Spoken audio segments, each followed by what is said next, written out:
love me so much more than I could ever know.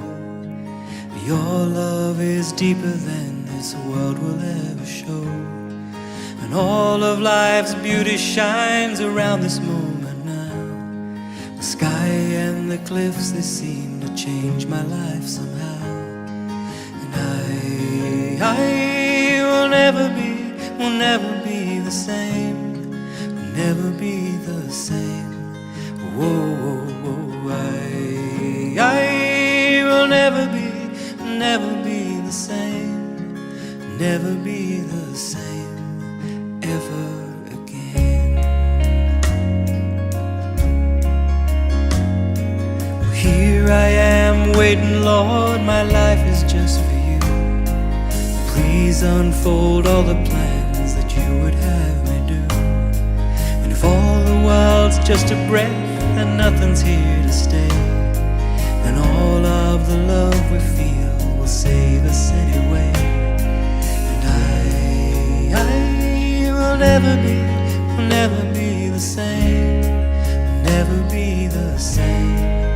Whoa, whoa, I will never be the same, will never be the same ever again.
Hello and welcome to another SDAQ&A. My very special guest today is Pastor Ron Kelly. How are you, Ron?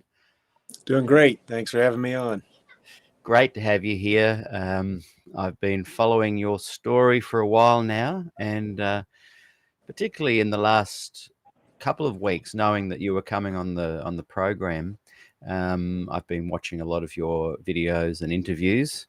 And I love how your conversational, unscripted, your core values shine through, and And I know we're going to have a really great conversation today. So thanks for being here. Yeah, thank you. I think I'm just going to quickly reverse your... There we go. And welcome everybody that's watching. Ron, I tend to ignore some of the comments as they come through. They can be distracting, but I love to get to the comments every now and again. So particularly at the end, some people might like to ask some questions and whatnot as we go. A lot of people have asked me, well, what is it that you're wanting to achieve by talking to Ron? And people who watch my show regularly know that I'm really just into having conversations with people from all walks of life within the Adventist church. I'm a former Seventh-day Adventist. I left 9 years ago, pretty much based on the women's ordination thing. I'm an older dad, so I had two little girls at the time. And I just thought, I can't really put my name to the politics of this anymore. I'd also come from a background of being more of a contemporary style Adventist, I guess. The Des Ford theology had a positive influence for me on my walk. And living here in Kurrumbong, as I mentioned to you briefly on air, we were kind of ground zero for some pretty big theological debates, and in some ways a bit of a split in the Adventist church with Des Ford and Glacier View and that kind of thing. So I wanted, in answer to people who've said, why am I chatting to you? I just love to chat to everybody from the Adventist perspective. It's called SDAQ&A, a former Adventist looking in from the outside is the tagline. But I also wanted to chat with you because I believe we have in the Adventist church a pretty significant problem that no one seems to want to address. No one wants to categorize. No one wants to really look at it in ways that I think are constructive. And so I wanted to share my understanding, my theory, and then get the conversation going on your thoughts on that and where you fit into this idea of restoration. We've called today a time for courage. And I do really believe that the Adventist church is at a point in time, the GC is later this week, the General Conference sessions. The Adventist church is at a crossroads again, and perhaps it's never really gotten away from that crossroads. And I just think that there are factions within the church who are warring, they're chalk and cheese, and they end up hobbling each other. They're not, neither faction or group within Adventism is being as effective as it could be. Is that okay to kind of set the scene like that and then get your feedback and we'll go from there? Sure. So when I was a Seventh-day Adventist, I was a musician, and I had noted in my 30 plus years of playing music in the Adventist church a real joy for myself personally to play to what I call both sides of Adventism. Now, in the early 70s, a group of pastors here in Kurrumbong, pretty much primarily from this area, wrote a letter to the division office here, and they expressed concern about the new theology that was coming in. They were very worried about it, and they saw Des Ford as being the kind of the head of that movement. Whether he was or wasn't, there's plenty of discussion you could have on that. But they wrote the letter saying something needed to be done. That kind of group had been concerned. As you know, the book Questions on Doctrine came out in 1957. Church leadership had wanted to be presented to the rest of the world as a pretty normal Protestant movement, not a cult. Walter Martin was about to release a book including Adventists in it as a cult. Barnhouse was the publisher. And so the church wanted to head that off at the pass, as you know. And so they met with Walter Martin and discussed how, no, we aren't a cult. We've got some quirky ideas, but here we are. we're a Protestant movement. And largely they were successful in convincing him that that was the case. However, the group that chatted with Walter Martin, that put that book out, weren't really reflective of the broader Adventist community. And as you know, massive, what's the right word for it? There was a massive pushback on that book. And so this group of pastors I referred to in the 70s had been percolating, upset.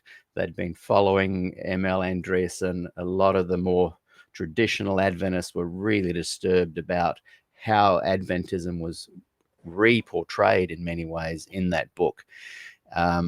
And so this battle began. So these guys in the early 70s wrote this letter to the division office, and they signed it, "The Concerned Brethren." So I was just probably not even, I might have been a young teenager at that point. By the time I hit my late teens, the warring between this Concerned Brethren group and the New Theology guys, particularly in Kurrambong and Australia, was really starting to reach a head. My young group of friends, we called them the CBs, and it was a bit derogatory. That was the CBs, you know. So it was brewing in the church. Pearson, Neil Wilson, they're talking about it. We're going to draw a line in the sand, or this is going to rupture the church. This is an interview with Ron Kelly, by the way. I'm just setting the scene. So Des Ford is singled out as the guy who's kind of behind the New Theology. He's invited to come to Glacier View and present his ideas. You know, over 120 different academics, theologians, pastors, scholars, leaders get together. What was interesting when I interviewed Bill Johnson 5 years ago, so Ellen White Reconsiders just said, "I'm seriously curious what Peter wants to talk about. Be patient," Ellen White Reconsidered. So Glacier View happens. And interestingly, in my interview with Bill Johnson, he said that the majority of the people there reached a consensus and could go along with, you know, what was presented in the consensus. So next minute, Neil Wilson, a few others obviously don't want that outcome to happen. And a 10-point statement is produced in the last afternoon of the week. Des says, obviously we're not going to be able to reach a consensus on those 10 points. Long story short, Des Ford gets kicked out for sharing his ideas, his New Theology ideas. We then enter into the 80s, and we enter into this landscape that I believe is where the church has split without realizing it. And in that landscape, we have a more traditional type of Adventist that holds Ellen White up as a prophet, clearly wants to follow her guidance, her prophecies, clearly believes in 1844, October 22, clearly believes in the investigative judgment, the pillars of the Adventist church. Leadership at that time in America and here and around the world would hire or fire their pastors based on where they sat on that spectrum. If you were too much leaning to New Theology, you were out. You had to kind of play play a bit of a political game if you wanted to keep your job. Those on the other side were these guys wanting the more traditional Adventism. So we have in the church around the 80s this demonstrable two separate movements. One is more traditional, one's more contemporary. You know, we had different names, liberals, progressives, all different kind of terms that we would throw about the two groups. The more traditional kind are quite happy to be labeled as traditional, original, pillar standing Adventists. They're quite proud of that. The liberal progressive types don't want to be categorized, whatever. But these two groups, and as I said earlier, I would sing from town to town for 30 years. Every town in Australia, there's two churches. You just know. And I would say, which church am I singing at? Is it the conservative one or the more liberal one?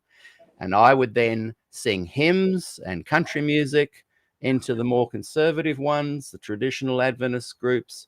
And in the contemporary, I would sing praise and worship, and it'd be a bit more upbeat. I loved singing in both. So here's my point. I love both these sides. I love the more traditional Adventist. I love the more contemporary Adventist. But they don't get on theologically, and they constantly cause problems for each other in moving forward. As I was watching your story unfold, I began to realize that you were more in the traditional camp of Adventist theology. And tell me if I'm wrong, but you believe Ellen White's a prophet. You believe something happened October 22. You don't want Ellen White watered down. You believe in the fundamentals and the pillars of the Adventist church. And Yes. and I believe that is great. That kind of theology is a very much an Adventist theology. I believe that the new theology is a hybrid. Without realizing it, they're a breakaway, but they want to stay in the church. So the progressive Adventists have done all they can to water it down. The whole rewriting of the birthing of the 27 fundamentals at the time, in essence, was a way for the new theology guys to just slowly water down Adventism. And lately, I've been getting a fair bit of pushback from the progressives because they want to be able to say, hey, this is my Adventism too. And culturally it is. And there are many points of that crossover that are there that can be claimed as their birthright too. But the reality is, and I'm going to wrap it up, the reality is the core belief of Adventism has such a unique and important message for the last days, and it involves Sunday, the Sabbath. It involves the pillars of the Adventist church. It is so unique that it cannot be treated in a way that is progressive, in the sense you can progress in ways of how you minister and how you evangelize. I'm not talking about those cultural things, but you cannot tweak the theology of it too much. Now, a lot of progressives feel that they can go from this point and become a more biblical-based group and give away a lot of the Ellen White kind of, like I said to Bill Johnson in my interview with him, how confident are you that something supernatural happened on October 22, 1844? And there's this long pause. And he says, oh, Peter, I don't think I can really answer that question. And I'm like, that's a classic progressive Adventist answer. Whereas if I ask you or another person that was more traditional Adventist, they would say, of course, something that happened that night supernaturally in heaven. That's the whole point of Adventism. So I believe we have two churches in one. It's not a pendulum swing of cultures and standards and long hair and short hair and music styles. It's not a pendulum swing. There are two churches that have their own pendulum swings within them. But for some reason, they don't realize they are two different things. We then have a church, the leadership on the top of these two groups, I believe, mismanaging, offering false hope. And this is where I want to bring you into the conversation. Are you feeling that I'm generalizing, but I'm somewhat accurately summarizing this? And where do you find yourself at with regards to the theology and the politics of this?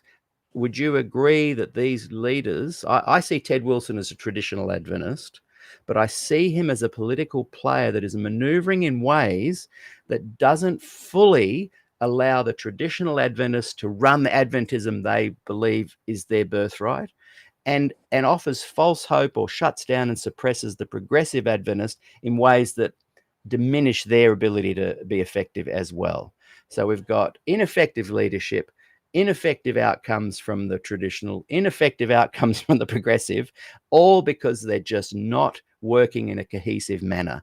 And I really think, because I love the church, even though I've left, because I love the people, because I loved singing for both sides, I see merit in the people. But there's got to come a time when they admit that they cannot get on. I don't know what happens next, but they cannot get on. They never will get on. And I believe are chalk and cheese. Last thing, this reclaiming book, the reclaiming the prophet. I've been saying to these guys, I've interviewed half of them, that they can have this progressive Adventism if they want, but as soon as they speak it up publicly, it's cookie cutted and shut down. Within a few days of this book being released, it was taken off the shelves.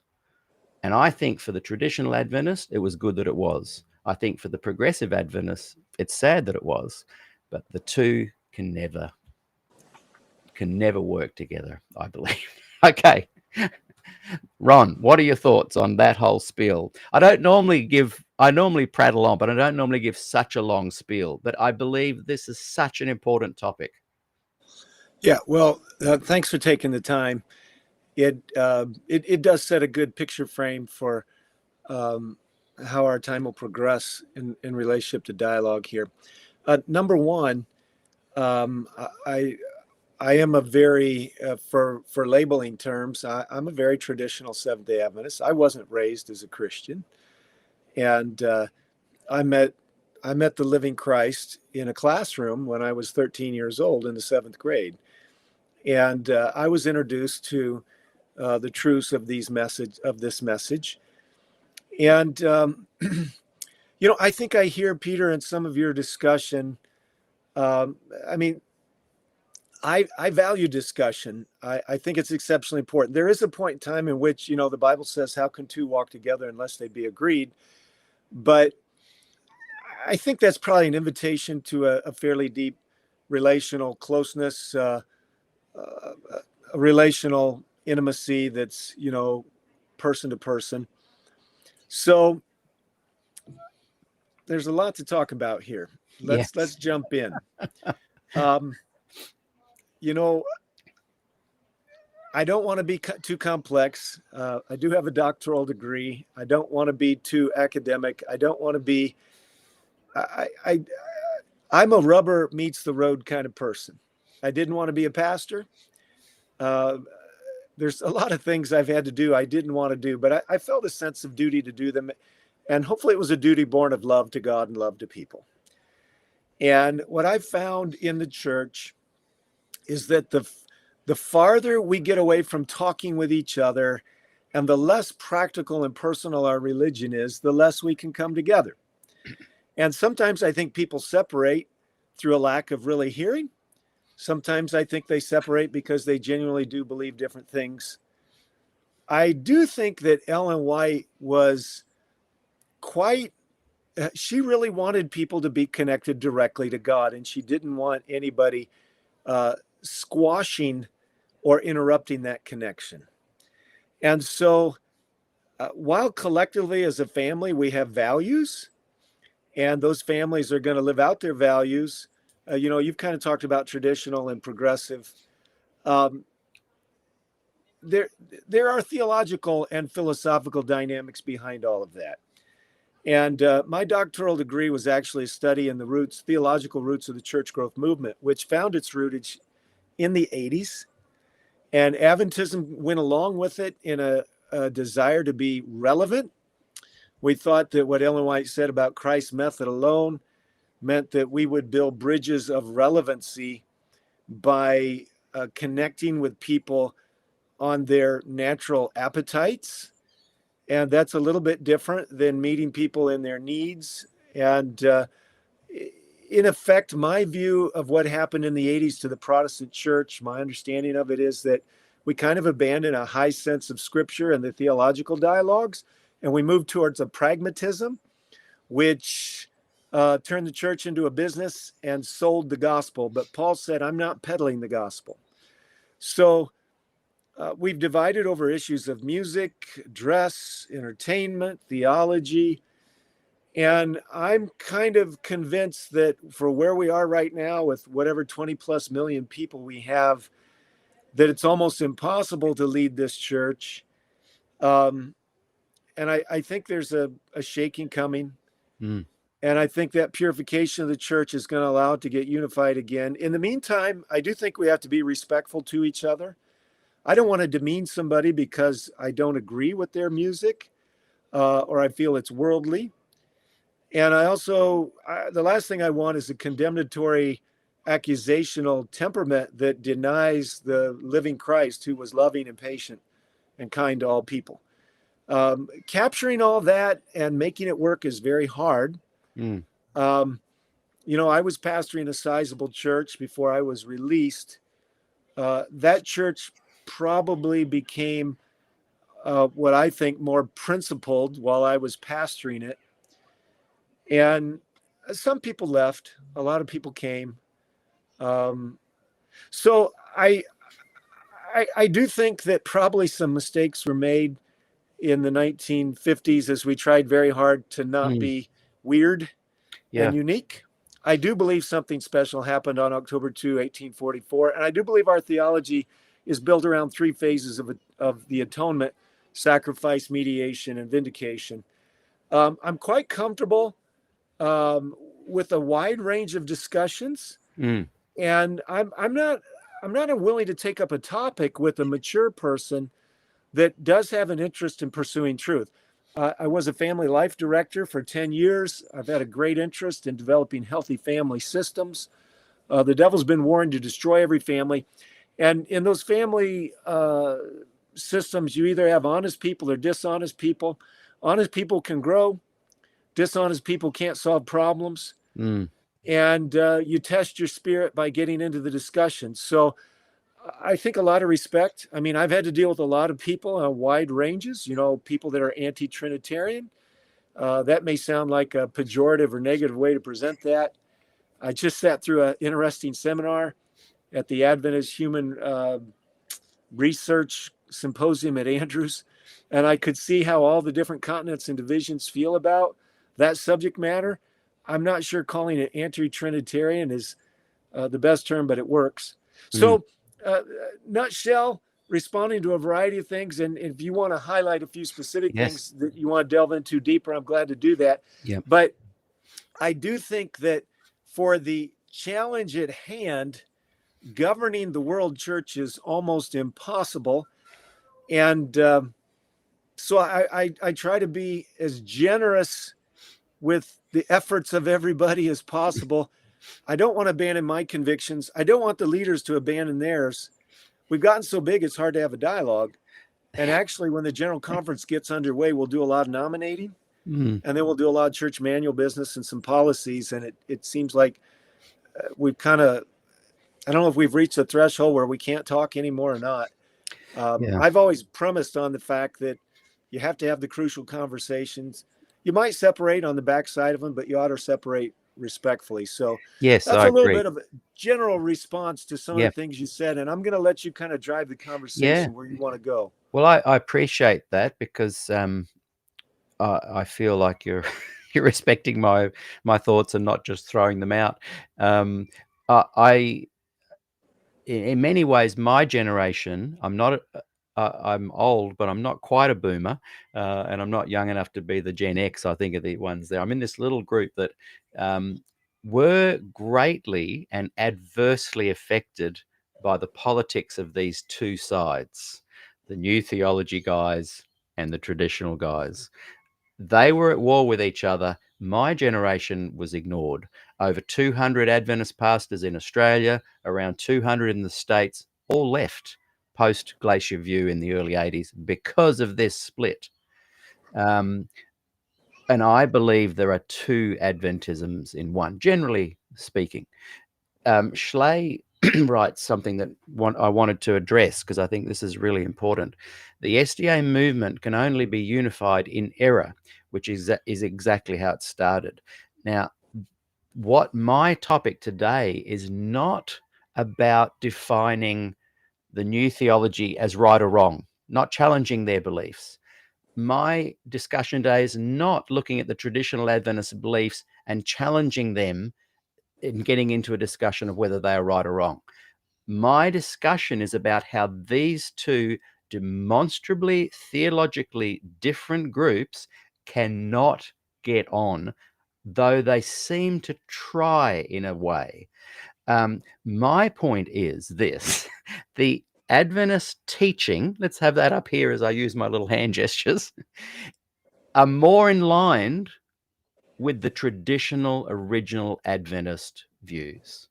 Yeah. Ellen White, source material, Adventist Yeah. teaching. The point of its very existence to be a group of people raised up at the end of time to stand and demonstrate that God is vindicated, that Satan's claim is wrong, that there can't be a people that keep the commandments. Yeah. I am saying that Adventist teachings align way more with the traditional, original, pillar-holding, believing Adventists than it does with the progressives. And the progressives, instead of honoring that and going, yeah, you guys have got it right, they're trying to infiltrate because they want it to be, in their terms, a more biblical, gospel-focused, less Ellen White-centered movement. My discussion isn't about who's right or wrong.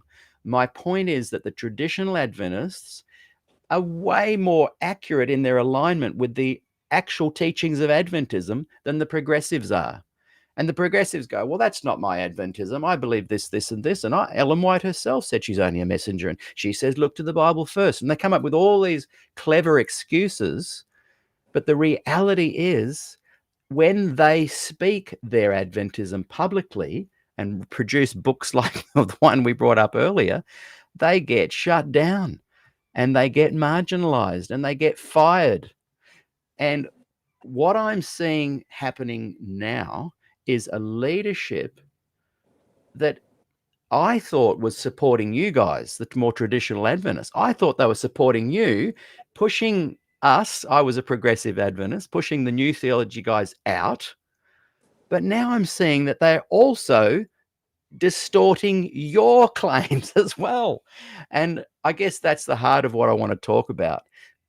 You know, maybe when Ted Wilson first came on board, you were excited. You thought, good, we've got a guy that's going to be pushing the tenets of the Adventist church, the original traditional, you know, and he still is. But politically, there's a whole lot of stuff going on that jeopardizes your ability to truly be a Seventh-day Adventist in the traditional sense of it.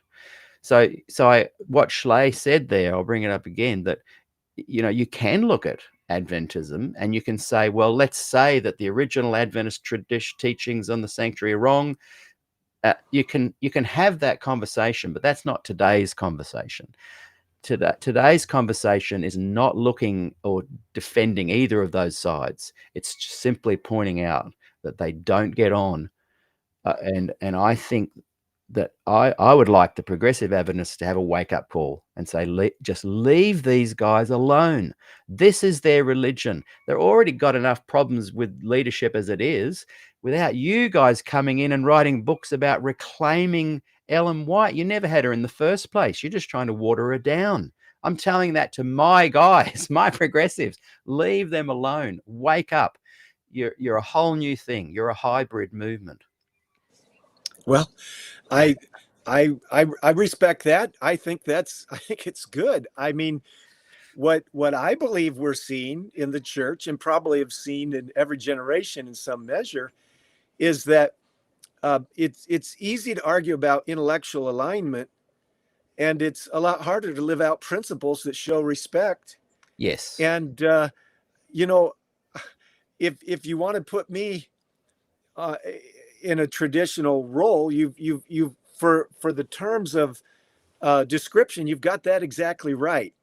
I like to think of myself as a principled conservative, which means that I'm not put off by a dialogue with somebody else, and I don't mind somebody else having a completely different set of opinions or convictions.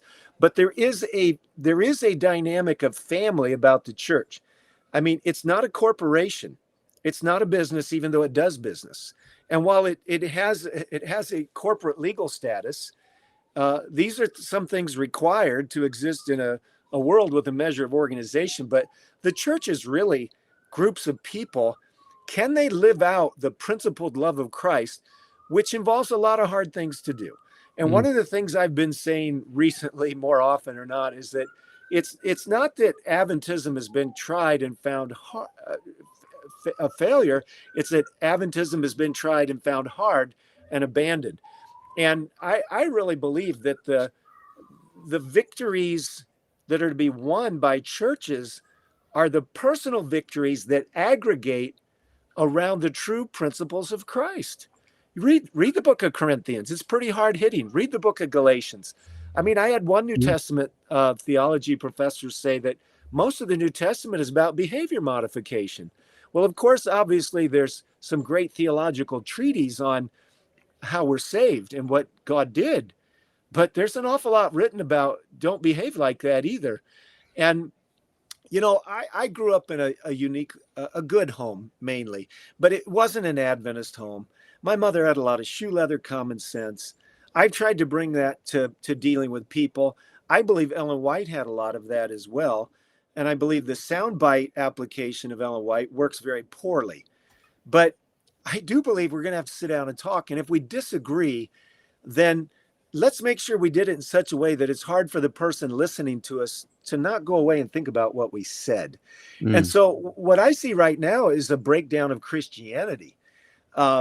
If you have a different view about music or theology, can we talk about it? Can we pray about it? At some point in time, we're going to have to decide who we are.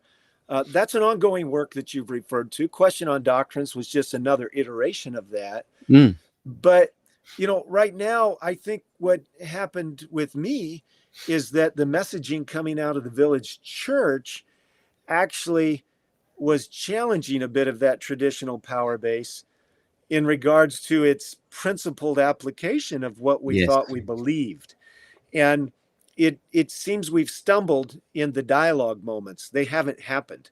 We've had a bit of what seems like stonewalling between certain parties and those that seem to hold the administrative reins of power. And the question is, are we going to get to where we can talk about it? Because COVID created a global crisis. And that's not our subject today, but the way the church related to it is a big part of the challenge that's currently underway. Because right now you have two groups of conservative traditional Adventists.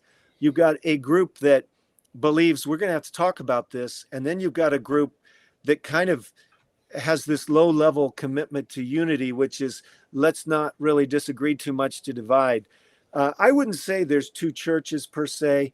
And I really believe we have a low level of unity, which we're trying to hang on to, and maybe we can't. But the only unity I've found worth having is the kind where you can actually talk. And at the end of the day, you go away and say, we can't hang together because we don't really believe the same things. And it's going to affect how we turn out. Then respectfully do that. But the only thing I've found that worked in life is follow Leviticus 19, 17, and 18, which says, speak frankly with your brother. Don't hold a grudge in your heart. Don't suffer sin on their account, and love your neighbor as yourself. That's a pretty close quotation to what it says. And society doesn't do that anymore. A postmodern world can't talk. So they polarize. And the church is incubating in the same world. Christ can do a lot better in his people if they'll let him. And right now, I don't think we're doing that much better. I want to push back a little bit on the two churches, because I think the problem is that people don't see it as two churches in one. And now, naturally, I'm generalizing. I know there's many. If there's one Adventist and another Adventist, there's two different beliefs. Every Adventist has a different view and a different take, and every Christian has a different view and a take on things. But I'm talking about fundamentally different views that the men who wrote this book have, that diverge from the traditional view. They are fundamentally different. It's not like over here we've got Anglican churches, you've got Episcopalian. There's the high and the low. They're not two different churches.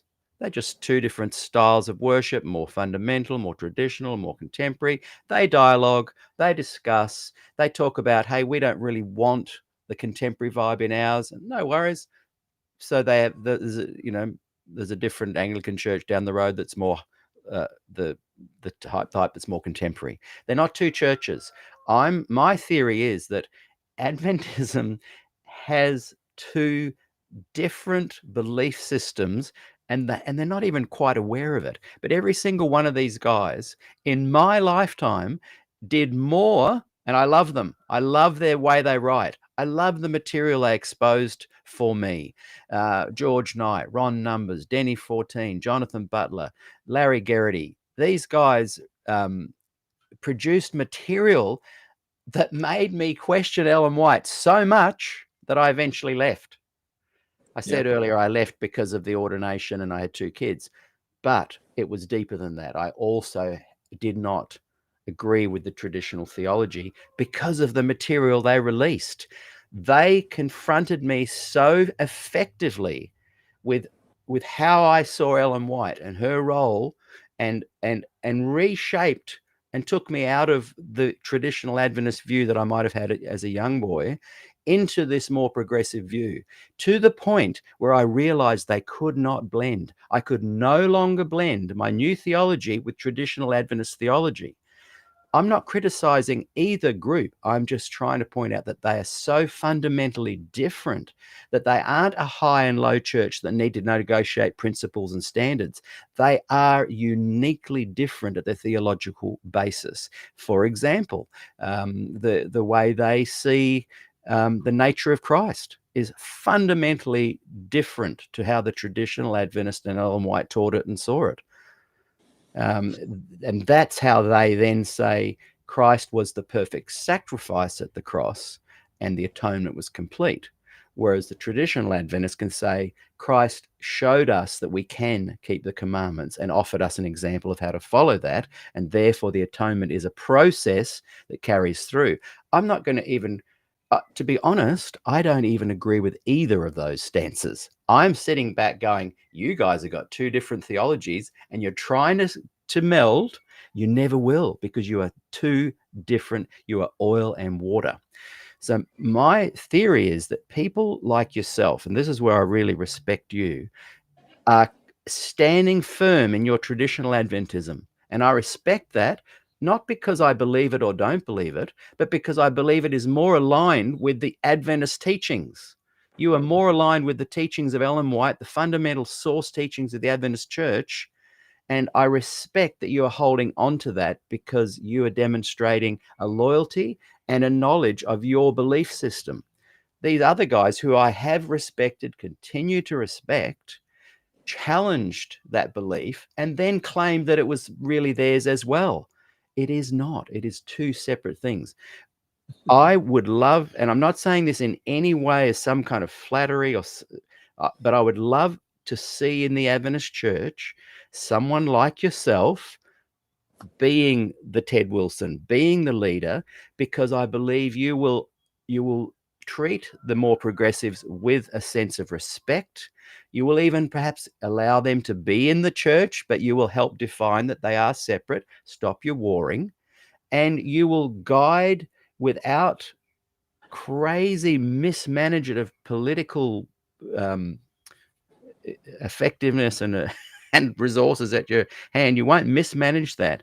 The Adventist Church needs someone like yourself who can guide it with strength and principle, but with its traditional core values intact. Now, a lot of people are going to criticize me for saying that because it sounds like I'm saying I support that traditional movement. I don't, but I support their right to lay claim to what is obviously their church. And I feel like your church right now is being, as in the traditional Adventists, are being squeezed out by your leadership and by the progressives with their attempts to reclaim the prophet. Well,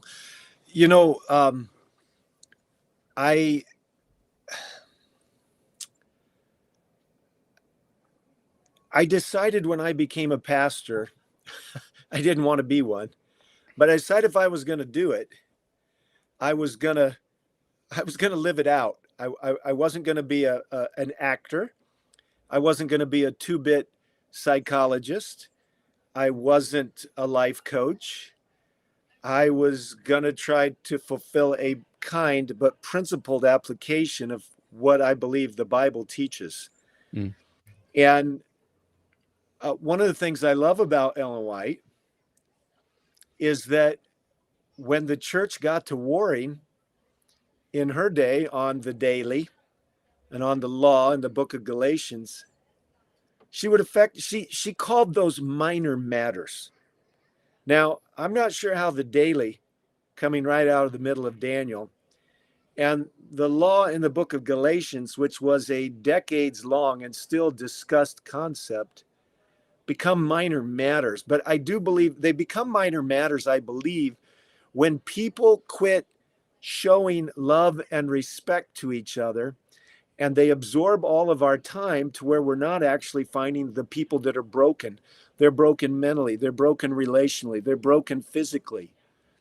Adventism as a package brings, when connected to the living Christ and built on true principles, it brings holistic beauty, healing, hope, and joy to people. And what I've refused to do in my ministry is to be divided on all the theological dynamics that everybody else has been divided on. Now, mind you, I'm a conservative Seventh-day Adventist, so some people don't want to listen to me preach and they don't want to be members of my church. They've decided a priori that I'm wrong, and from that point of view, they've separated. But I can't reconcile the spirit of truth with that kind of behavior. So there are some things that I really believe at the heart of the day, what's been removed from Christianity and from Adventism is a bit of suffering. It's the cross, which actually calls you to deny yourself. It's not the saving of yourself, but it is what Jesus said we're supposed to pick up and carry. Now, you can be a Pharisee or you can be a Sadducee. You're both lost. And I'm not talking to anybody. It could be me, you, or whoever. But theological alignment is not salvation. It's only the beginning of a picture of God. Yeah. And if you don't get your picture of God right, it doesn't matter if you can line up behind 28 fundamental beliefs. Those beliefs should be helping you get the picture of God. But some of the most underhanded, meanest, conniving people who are not honest about what they're doing are solidly on my side of the game. Yeah. Of course, on the other side of the game that you describe are also some of the meanest, most conniving, underhanded people too. And I don't respect either of them in either group. Yeah, now, neither do I. The problem with Adventism is we've got this amazing culture. I mean, you grow up in Corumbung or you grow up in Walla Walla or Bering Springs or whatever around an academy or even just a nice little church, and you've really got something pretty special. And nobody wants to release that. But what a lot of people don't want to do is they don't want to pay the price of protecting it. But the price of protecting it is the testing of my spirituality. Because if I have to sit down and talk with you about music or dress or entertainment or Ellen White or theology, you might actually be more well-spoken. You might be smarter than me. You might be more able to argue better than me. The question is, when you start testing the integrity dynamics of who I am, when I'm actually being challenged and I don't know, or I disagree, am I going to get mad and refer or retreat to ad hominem dynamics about, am I going to go out and gossip about you? Of course not. What am I going to do? So the reason I'm no longer employed by the Adventist Church partially is that I believe that the principled application of who I was ran into the theological base of what I believe. And I determined that the acting out of my spiritual principles of integrity was more important than my alignment with a political base or a theological base. I'm not in doubt about what I believe. As I've aged, I've I've become a little bit less dogmatic about some things, because I think that's what aging does. I think you start to realize the world's bigger than the viewfinder you've been looking at it through. Mm. However, having said that, that doesn't lead to theological relativism. It does allow for respect for people to make their own decisions. Yes.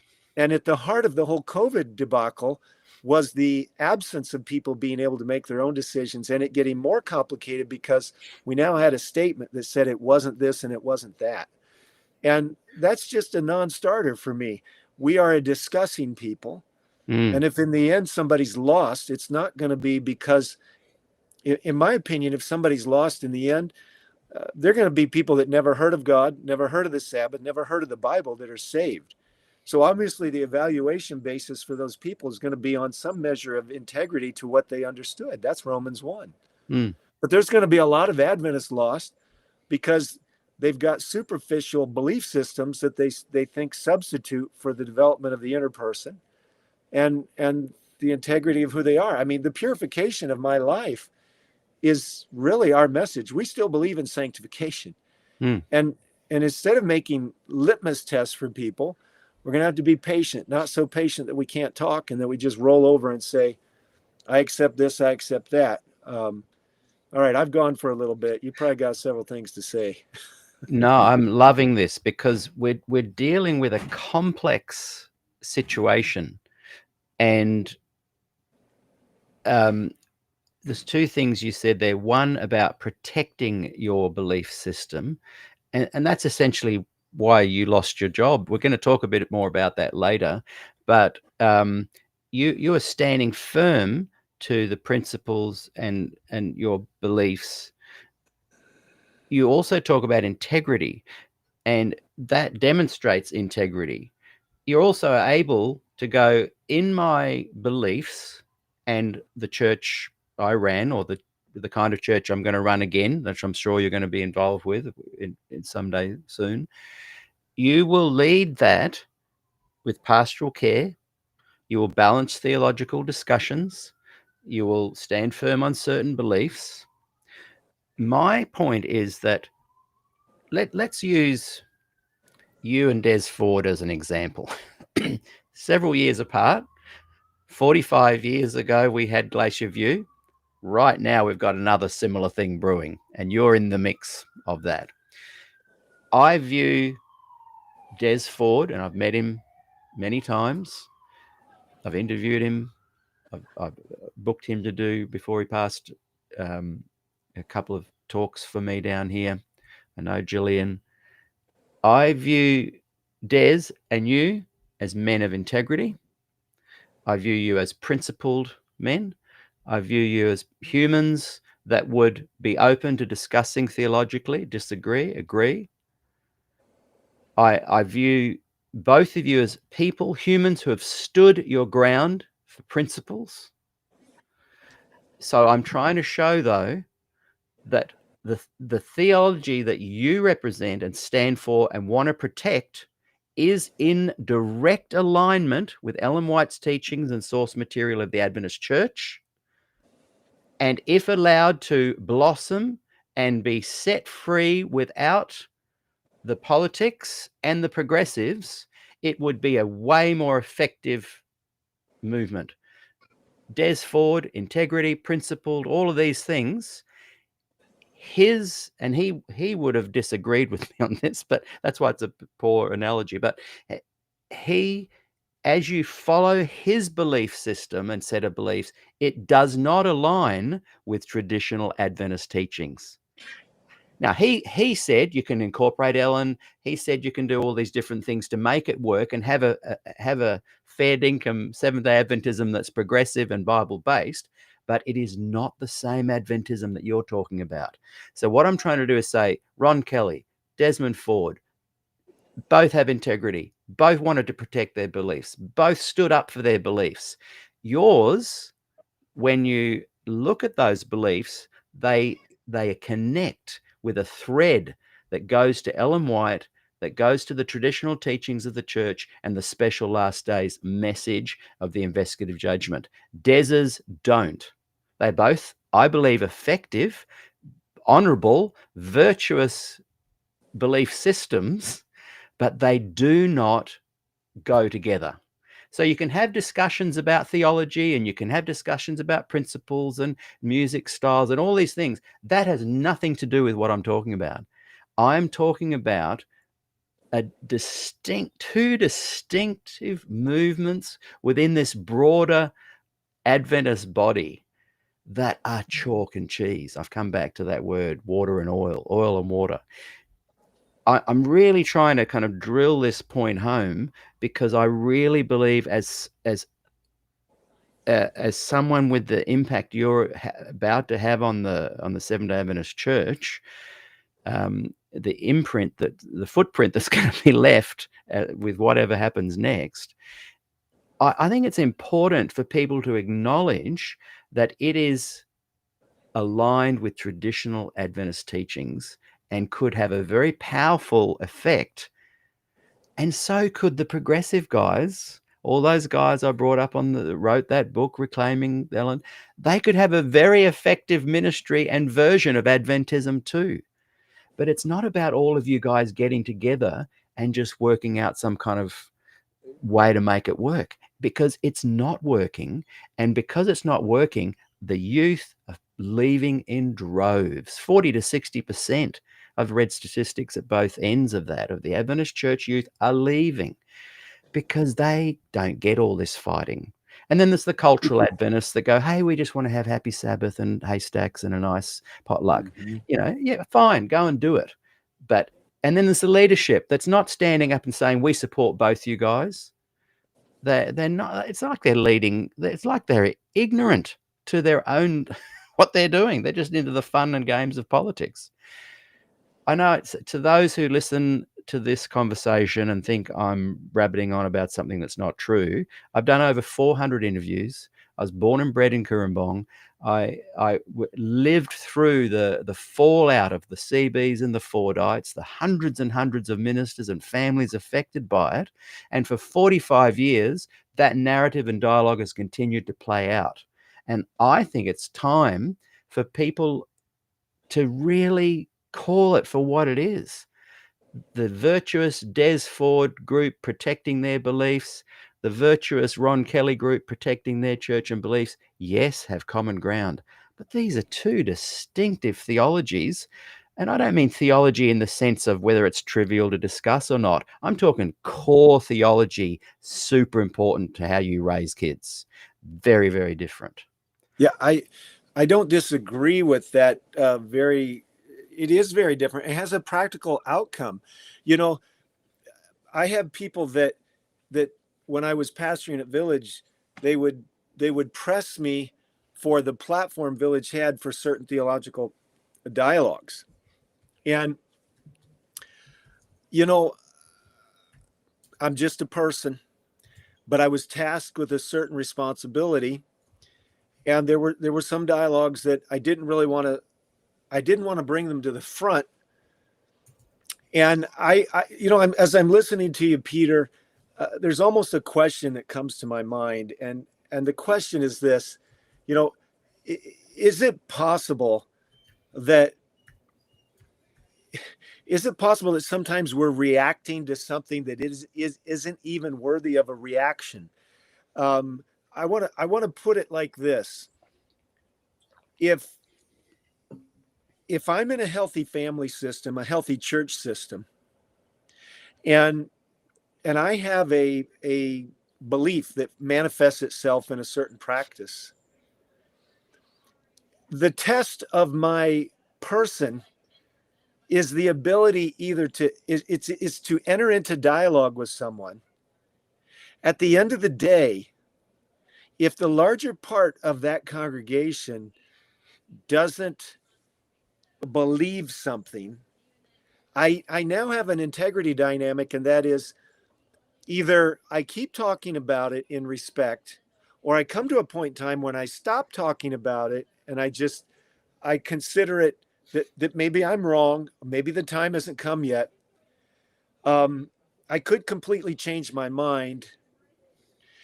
At the heart of the garden experience, and much of what Ellen White has to say is, I am supposed to respect you And I'm supposed to allow you to figure out what you believe, but because we're in a community, and especially if we're in the same church, we should be able to talk without the manifestation of my lack of integrity coming up. And again, we're back to the gossiping, the ad hominem, Of course. etc. Yeah. I don't.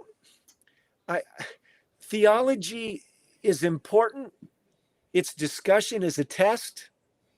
There is a consensus, but what I believe does affect how I raise my kids. Who Yeah. is God? And I'm wondering now at 61 years of age and almost 4 decades of pastoring, I'm wondering if some of what we've believed and taught through the years has a bit of an aberration on it that created reactions.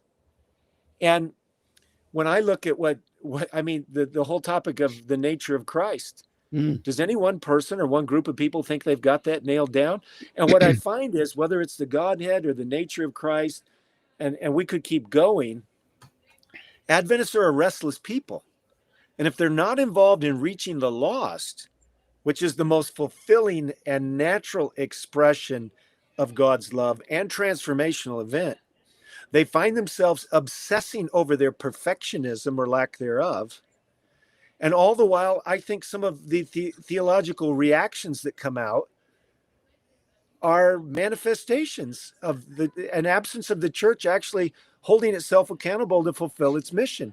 And what I've found is when you put big groups of people to work and you challenge them to actually do what they were tasked with doing, which is saving lost people. So that's a big spectrum. I mean, it's meeting basic needs. Sometimes it's theological discussions, and it's everything in between. They actually quit dividing over a lot of the things they've divided over the years. And they actually start pulling together. They actually start liking each other, loving each other, listening to each other. And sometimes people who wouldn't dare listen to a word out of a Fordite's mouth might actually begin to see them not as the enemy, but love them the same way they'd love somebody else. Now, I do believe we define ourselves theologically, behaviorally. We define ourselves by our family value system, and that's got to be worked out. It's worked out sometimes at a general conference, sometimes at a local church level. It's worked out in my own family. But these are all worthwhile things. But Adventism divide. Adventists can find more things to divide over than Carter has liver pills. An old expression of my mother's. And I decided going into ministry, I'm not going to define myself by how sharp I can argue theology. I'm not going to define myself by, I hope, how savvy I can be politically. I'm going to define myself by actually bringing the living principles of the living Christ into a living church or a dead church that can become alive. And then if Ellen White calls the daily and the law in the book of Galatians a minor matter, I'm not going to divide over minor matters. Now, all those discussions matter. I'm not here to act like I know more than the 100 plus that gathered at Glacier View, etc. But, Des Ford had a right to believe what he believed. The question then became did Des Ford have a right to use the organization to teach what he believed? And some of that same discussion is behind the Dr. Conrad Vine dialogue. And at some level, yeah, there are some parallels. The difference between what happened with Des Ford and what's happened to Dr. Conrad Vine is that we went straight to canceling and what I'll call a unique form of hybrid disciplining, which is banning.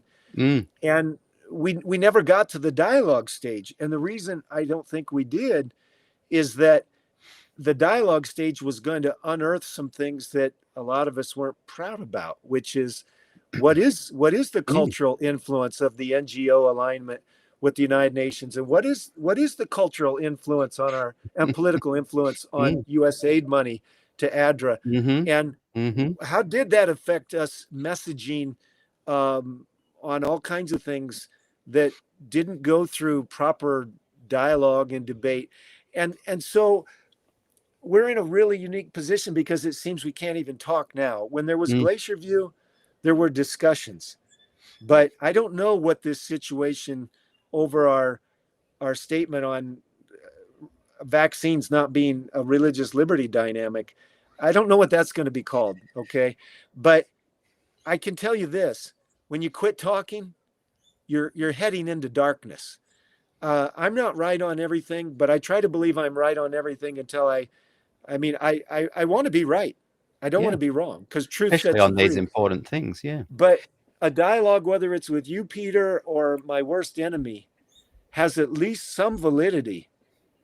And you have a right to believe what you believe. I have a right to believe what I believe. But at the moment that I won't listen to somebody else, I've got a form of arrogance, which makes me maybe as lost as anybody's ever been, but Not at just all. inside the church. No, not at all. My point is that Conrad Vine, yourself, Des Ford should be allowed to teach within the Seventh-day Adventist Church if they believe that they are a Seventh-day Adventist in the broader sense of the term.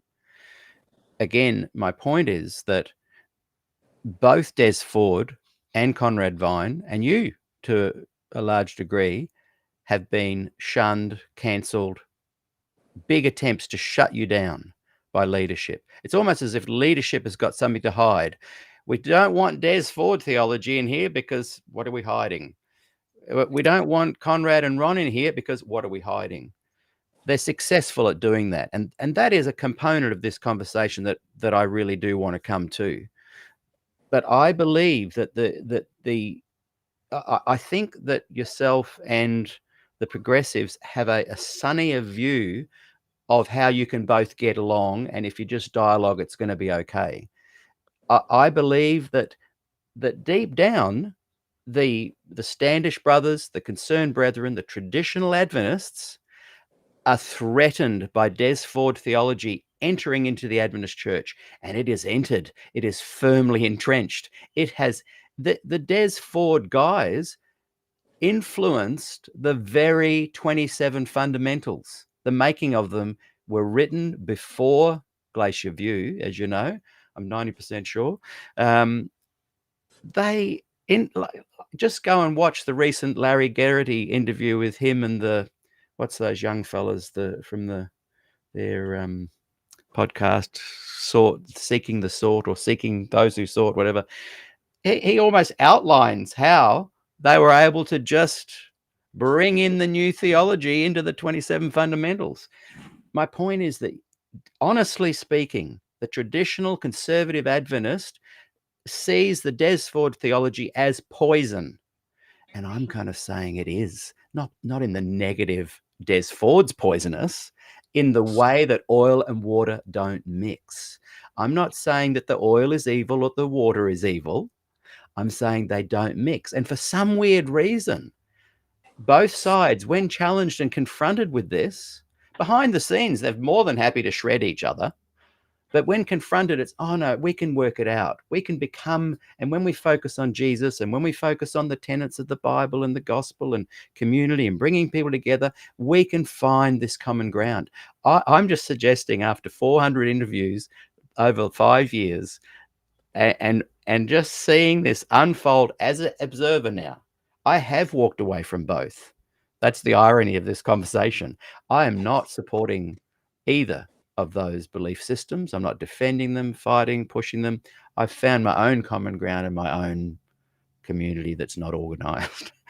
But I believe that I've got something here that needs to be recognized by both sides. And both sides seem to be in denial about it. Well, They're never going to go. Like the Standish brothers. They're not. The Standish brothers are brilliant. They saw it. What's his name? Douglas, Herb Douglas.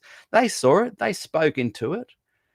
Yeah, I don't disagree with your premise that they're not coming together. And, you know, it doesn't help to use pejorative terms like poison. And I have no problem with you using it. And I'm not using it. I'm not know. using it in the sense of either side is poisonous. Yeah. As soon as I said it, I thought, I wish I hadn't said that. I'm talking about, I like chalk for teaching. I used to be a teacher. I like cheese for eating. I like them both, but you can't blend them. Well, you know, the one of the challenges or one of the general concepts or challenges with the Des Ford teaching is that it unravels Adventism. That's my Exactly. opinion. Yes. And Now that's a so, better word. I should sort of said, I'll edit that out and say the word unravel. That is yeah, brilliant. It it unravels unravels. Adventism. It does. It unravels it. And Well said. Thank you you. know what I would like to see is that we have a church that's focused on Christ, focused on mission, knows what it believes, respects everybody's right to believe what they want to believe. Of course, it's not a big tent where it's not so big of a tent that everybody can just believe what they want. You can't come into this and Exactly. unravel the thing that birthed you and spawned you. If you want to do that, you make a Thank you. respectful decision to step outside of it. Right. I And feel like we're getting on the same page now. Thank you. yeah, I don't disagree with the fact that it's cheese and chalk or oil and water. I don't disagree with that. Maybe where we would disagree is whether or not it all fits under Adventism. I would say Mm. no. You might say yes. I say no. Okay. It So doesn't. That's for my whole me, point, is that progressive Adventism unravels what you're teaching, which I believe is true Adventism. I yeah, disagree with both. I'm just watching. Here's these two little tribes. This one is infiltrating it and unraveling you. yeah. Well, I think in the last 45 years or whatever, since Glacier View, 40 years, I guess, if it was in 85, 80s from 80, whatever. Here's, for me, if we want to go back to talking about theology, that would be good. We were once people of the book. I think we're just sound bites anymore, and we're cultural, and that's not working very good either. To actually resolve problems requires a lot of dependence on God and personal maturity, which God develops. Right now, I don't equate what happened with Conrad and I as a similar thing with Des Ford. There's similarities you can see in some methodological ways, but right now what we're seeing is that inside the traditional conservative church, it appears we can't even talk. No. And Good. that reveals a degree of challenge that I think we should prayerfully confront. Yeah. And it was good they went to Glacier View. They processed it. That was what needed to happen. It was respectful to Des Ford and all the people who thought he was right at some level to actually have the discussion. Now, at the end of the day, if there is a consensus that this no longer fits under the realm of solid Adventist belief, then it seems to me it's incumbent upon the church to declare so. What we should not do is we should be able to declare it without demonizing somebody. Yeah.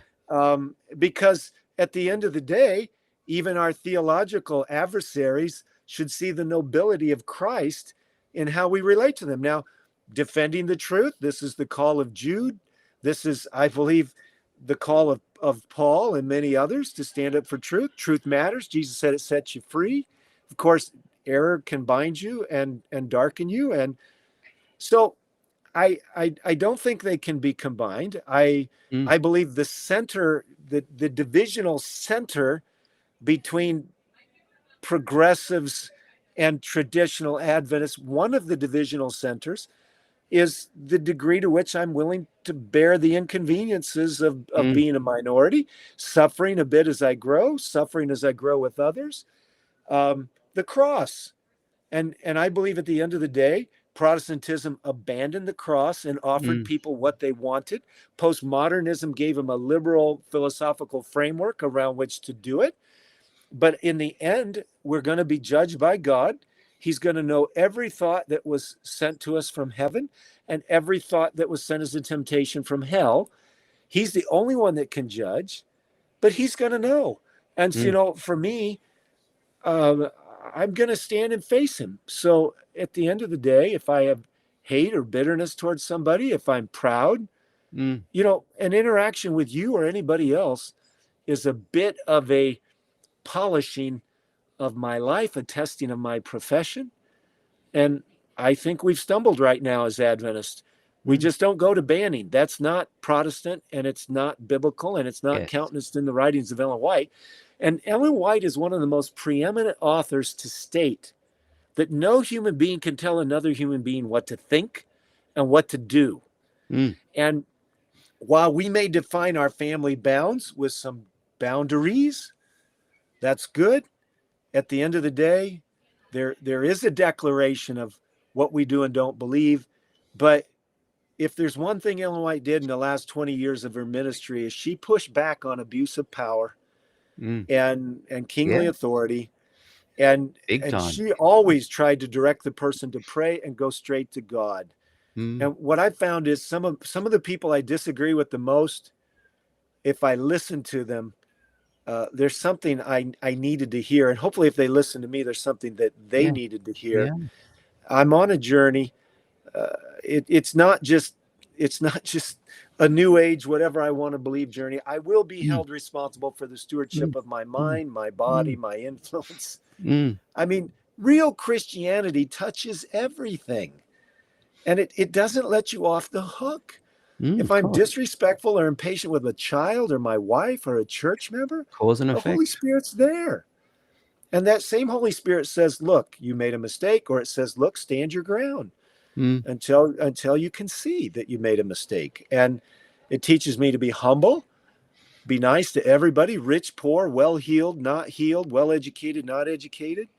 And, you know, it was Gandhi who said, I like your Christ, but I don't like your Christians. And I really think that's our challenge is to actually live it out. And personally, I'm not willing to abandon that now. I have no ill will towards the people that I think have made some mistakes in regard to how they've related to Conrad and myself. I actually think a large segment of the church believes that. And I'm hoping that I'm hoping there's a wake up. I don't know how it's coming. There is going to be a shaking. Yeah. I don't know who's going to coming. be shaken in and shaken out, but I don't want to be shaken out. Yeah. I'm so glad we're unpacking and continuing. Thanks for your patience with me, because And yours with me. mine is something that's been brewing for 5 years, ever since Bill Johnson paused at what I thought was a very simple question. Ever since he paused and said that he couldn't really answer that question about the sanctuary and the investigative judgment and something supernatural, October 22, I've been thinking, hang on a second, the people who I thought were the ones who are claiming a false gospel of Adventism, the people that are actually the ones causing the greatest unraveling are the very people that I would once have called myself. And so, yeah, when I'm glad you pulled me up on the poison word. I believe, It's okay. I believe, because I genuinely, hopefully you can tell, like Des Ford, Gil Valentine, Denny 14, I love these guys. I love chatting to you. There's no ill will. There's no negative thing to say. I actually really enjoy talking to people with diverse views and finding out what they believe and can they defend those beliefs. But that's a different conversation. But the reality is the core teachings of Adventism, the distinctive of 1844, the IJ, is unraveled by progressive teaching. Yes, It shouldn't it be is. nowhere near the heart of Adventism. But I here we agree. are. Here we are. The progressives are at the heart. And fortunately, the white estate shut them down and banned the book. And when I say fortunately, I love that book. I would agree with that book more than traditional Adventism. So I did what I thought was right. I left because I Well, wasn't going to be an unraveler of the okay. Adventist message. All right. I want to jump in right there. Number one, I want to say that intellectually and relationally, I respect what you just said, because if you're trying to play both hands at the same time, which has been a large part of what you're saying you can't do, and I agree, I do think that the Desfords and the others, the proper thing to do is, if you cannot intellectually, theologically agree, I think the proper thing to do is to leave. Now, Yes. that makes me sad to say it, but it is a grim reality that is tied to a great reality, which is God made us all in his image to be able to pray and think and choose. And this is really the premise of how I was raised. It's the premise of my life. And that is, I could be right and I could be wrong. My mother would say, I could be right and I could be wrong, but to the degree that I understand, I'm going to be consistent with what I know. And I'm going to teach you to honor my proper love-based, birthing-based authority in your life. And you have a choice, but you don't get to be both. Exactly. And, you know, at the heart of the great controversy and the Garden of Eden is the fact God stepped in and he said, they're not your slaves completely if they don't want to be. Yeah. If they want to choose, I'm protecting that choice at the expense of so much of my own identity. Yeah. And not so fast, Satan. So I believe one of the reasons the village church became vital and the church I pastored before it became vital is that I respected people's right to choose, but I didn't abandon the values of the church. No. And I believe those values can be defended. I don't believe everybody's going to agree, but I do believe you can't kick your parents in the shins and take their wallet at the same time. There is a duty boundness to recognize they gave you something. And if you reject it, just tell them you reject it, but don't try to scandalize and mug them while you're telling them you reject it. But Yeah. they need to have enough backbone and love for you to say, no. I mean, it's like the prodigal father who said, in effect, Desire of Ages, I think, is an amazing commentary. He basically says, son, I'm not changing. And the younger son says, I'm out of here. And the older son tries to do what you're talking about. He tries to play both sides. He doesn't really Yes. love his dad. He doesn't really love the rules, but he does love the culture that his rich dad probably creates. And finally, at the end of that story, it starts with the father in conflict with the younger son, but it ends with the father in conflict with the older son, who goes out and says to him, I'm not changing. I did what's right. I'm not apologizing to you. Yeah. And you shouldn't be standing out here refusing to come into the party. But neither of the boys, the younger boy actually was more honest than the older one was. And he had to go away before he could come back. The older one was never really with the dad in many respects, but he never went away. And so the premise of Christianity is you can choose, but the other truth of Christianity is there's truth and there's falsehood. There's light and there's darkness. And trying to parse that out of the Bible and apply it is the journey of every Christian in every denomination. Yeah. Adventism's no different. We believe in a certain truth. I believe beyond the shadow of a doubt, there's three phases to Christ's redemptive ministry. And I believe they're all important. There's a sacrifice, there's a mediator, and there's a vindicator. I don't believe he ever had in mind for a second to judge me on out of this thing. And the problem with a lot of Adventism, especially some of the evangelism when I was younger and you were younger, was that I think they scared people into the kingdom and made bad Adventists. And I think that's terrible. But I do believe there's an ongoing sanctifying work in my life that's going to reflect the character of Christ. The truth about it is that if I'm alive before he comes and I get to see him come, I do think my life will be reflecting him purely and beautifully, but I'm not going to know it. I'm not going to see it. I'll have a deepening repentance.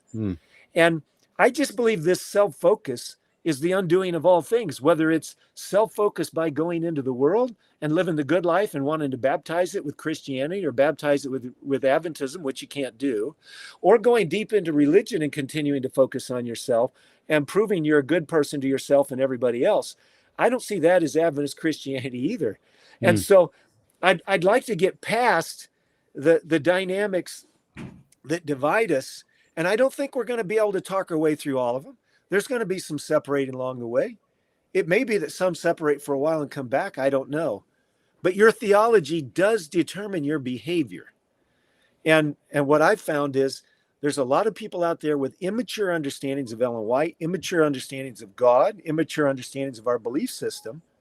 And if somebody would actually be mature enough to love them, be patient with them, try to live it out and create a culture, a community culture that lives it out, they might get a different view.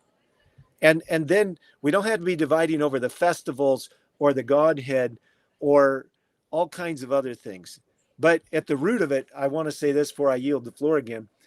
My philosophy is the real salvific event in the life of an Adventist Christian is caring about lost people, and without abandoning your identity of holiness, going out there to reach somebody, and the love of God flowing through you to reach another person will change you.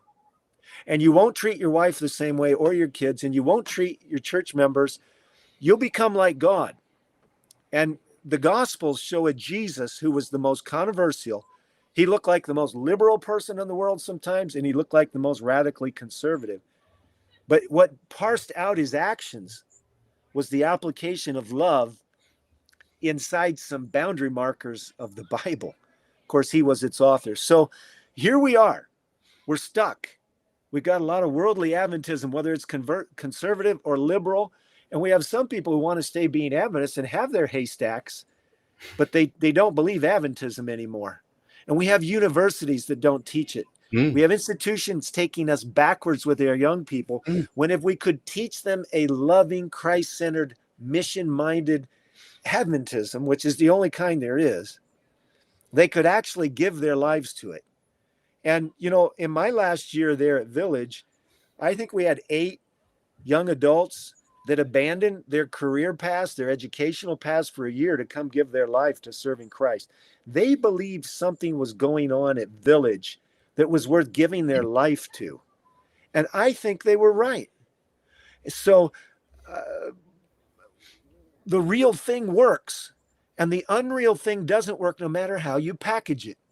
Now, discussions of truth require a lot of love and grit. I find most people give up way too easy, and they don't care enough to stay in the game. But my mother was married to a guy who beat her up once. He got drunk, came home and beat her up. All right. She moved out of the bedroom, but did not move out of the house. She told my dad, whom she stayed married to for 58 years, she effectively said, "Buster, you'll never do that to me again. I'm not abandoning you because I love you, but you wounded me deeply, and you will never do that to me again, or I will be gone." She saved the marriage, which was a beautiful gift to all the kids, even though my dad traumatized us all for those moments. He was a good dad most of the time. But my mother showed more genuine grit and commitment to proper, mature relationships than probably 90% of the Adventists I know. I brought her, courage. My mother had courage, but it was because she loved us. And I didn't go into pastoring to get promoted. I went into pastoring to love the people I was serving. And over time, they sensed it. Sometimes they left. Sometimes they went and complained about me. But the Bible says when a man's way pleases the Lord, he makes his enemies to be at peace with him. And some of them you have peace because they leave. But some of those same people later in your life come back as friends. And where we're at is we've not really practiced very good Adventism for probably the last 50, 60, or maybe more years. I don't know. I was a pastor in an academy, and I'm convinced that there was a period of years when our academies were orthodox, but they weren't very beautiful places, and they inoculated tons of our young people against the living Christ. But I also know in some of those academies, we had some amazing people that were loving, principled, common sense, and they weren't trying to prove to everybody they were good Orthodox Adventist conservative Christians. And they could actually work with rebels and mischievousness and maybe lots of other things that messed up family systems delivered to 15 to 18-year-old campuses, campuses with 15, 8-year-olds. So, Mm. all right, I got into preaching. Well, Forgive me. No, it's great.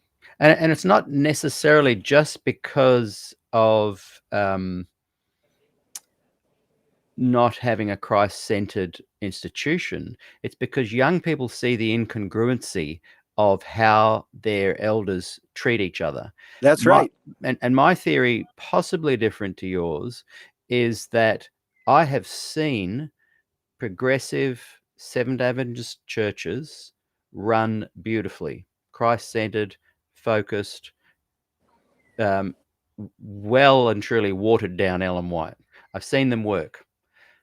I've seen churches like your village church work beautifully as well. My theory is that they both can work.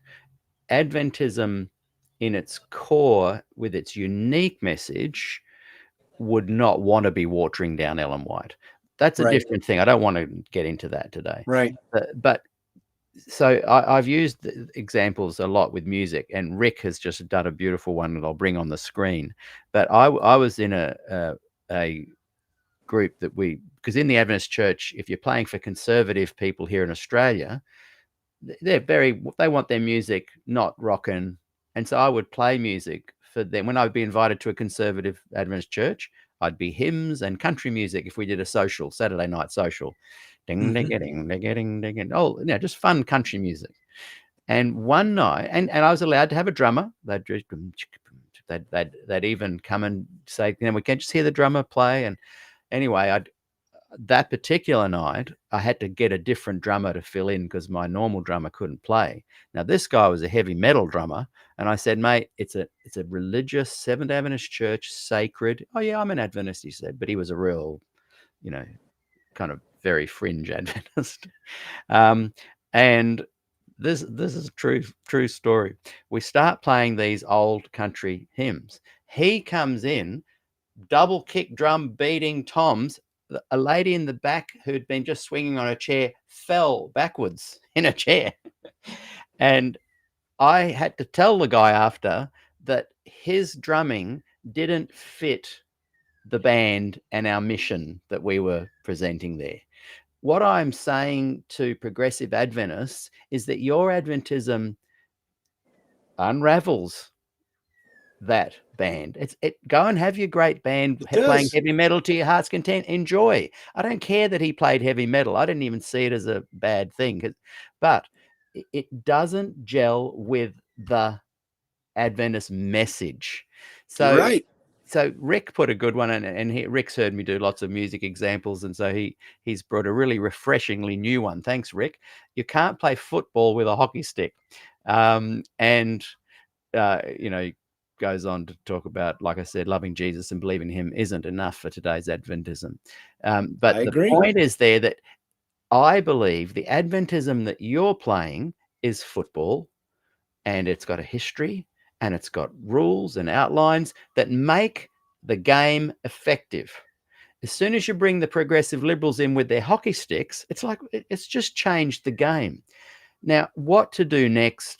That's not for this conversation. They're not going to leave. Most of their members just become cultural and don't even really know what's going on. The players that are the theological academics and scholars, they'll continue to undermine Ellen White with their writings, thinking they're doing a good thing because they're putting her into a better perspective. A friend of mine, Bob Wolfgram, said instead of calling it reclaiming the prophet, they should have called it revising the prophet. Which is what they're doing. Yeah. It's hard for me to explain this, but I'm glad they are revising the prophet. For me personally, I like a revised Ellen. But I left the church because a revised Ellen doesn't work within the Adventist church. And so we're going to leave that part of the conversation. But I really appreciate you letting me drill down on it and dig deeper, because I don't want to offend my progressive Adventist brothers and sisters, the Gospel Adventists, the Big Ten Adventists, these kind of, they feel they're really inclusive. But I want to highlight that what you guys are doing is unraveling the very core tenets mission of the Seventh-day Adventist Church. So you may not want to leave, but you might want to somehow form your own band and just kind of get off to the side a bit, but be bold about it. You're allowed to share your faith, but stop trying to undermine and unravel the kind of Adventist that I think is reflected here with Ron Kelly today. So yeah, I feel like we've come to a kind of a consensus a little bit there on that part of the conversation. But yes, the theology shouldn't be the thing that hangs people up and becomes the thing that tears down a community. Of course, you and I agree that a local healthy church is all about love, care, pastoral care, focusing on the sacred realms. And I believe if you don't look at right or wrong, the effectiveness of what you did at the village church is demonstrable. It was effective, and you stuck to your core beliefs. You kept in line with your conscience, and you also stayed true to the Adventist message, which I believe is your birthright, not the progressives. They are a new thing. They should get out of your hair. I got out of your hair. So I want to talk now on what happened with, I was shocked that you got fired. I was shocked that Conrad Vine got cancelled. What was going on behind the scenes and publicly in an administration that I thought was batting for the traditional Adventists? What were they trying to do? Head you off at the pass, control you? Surely Ted Wilson agrees with your theology.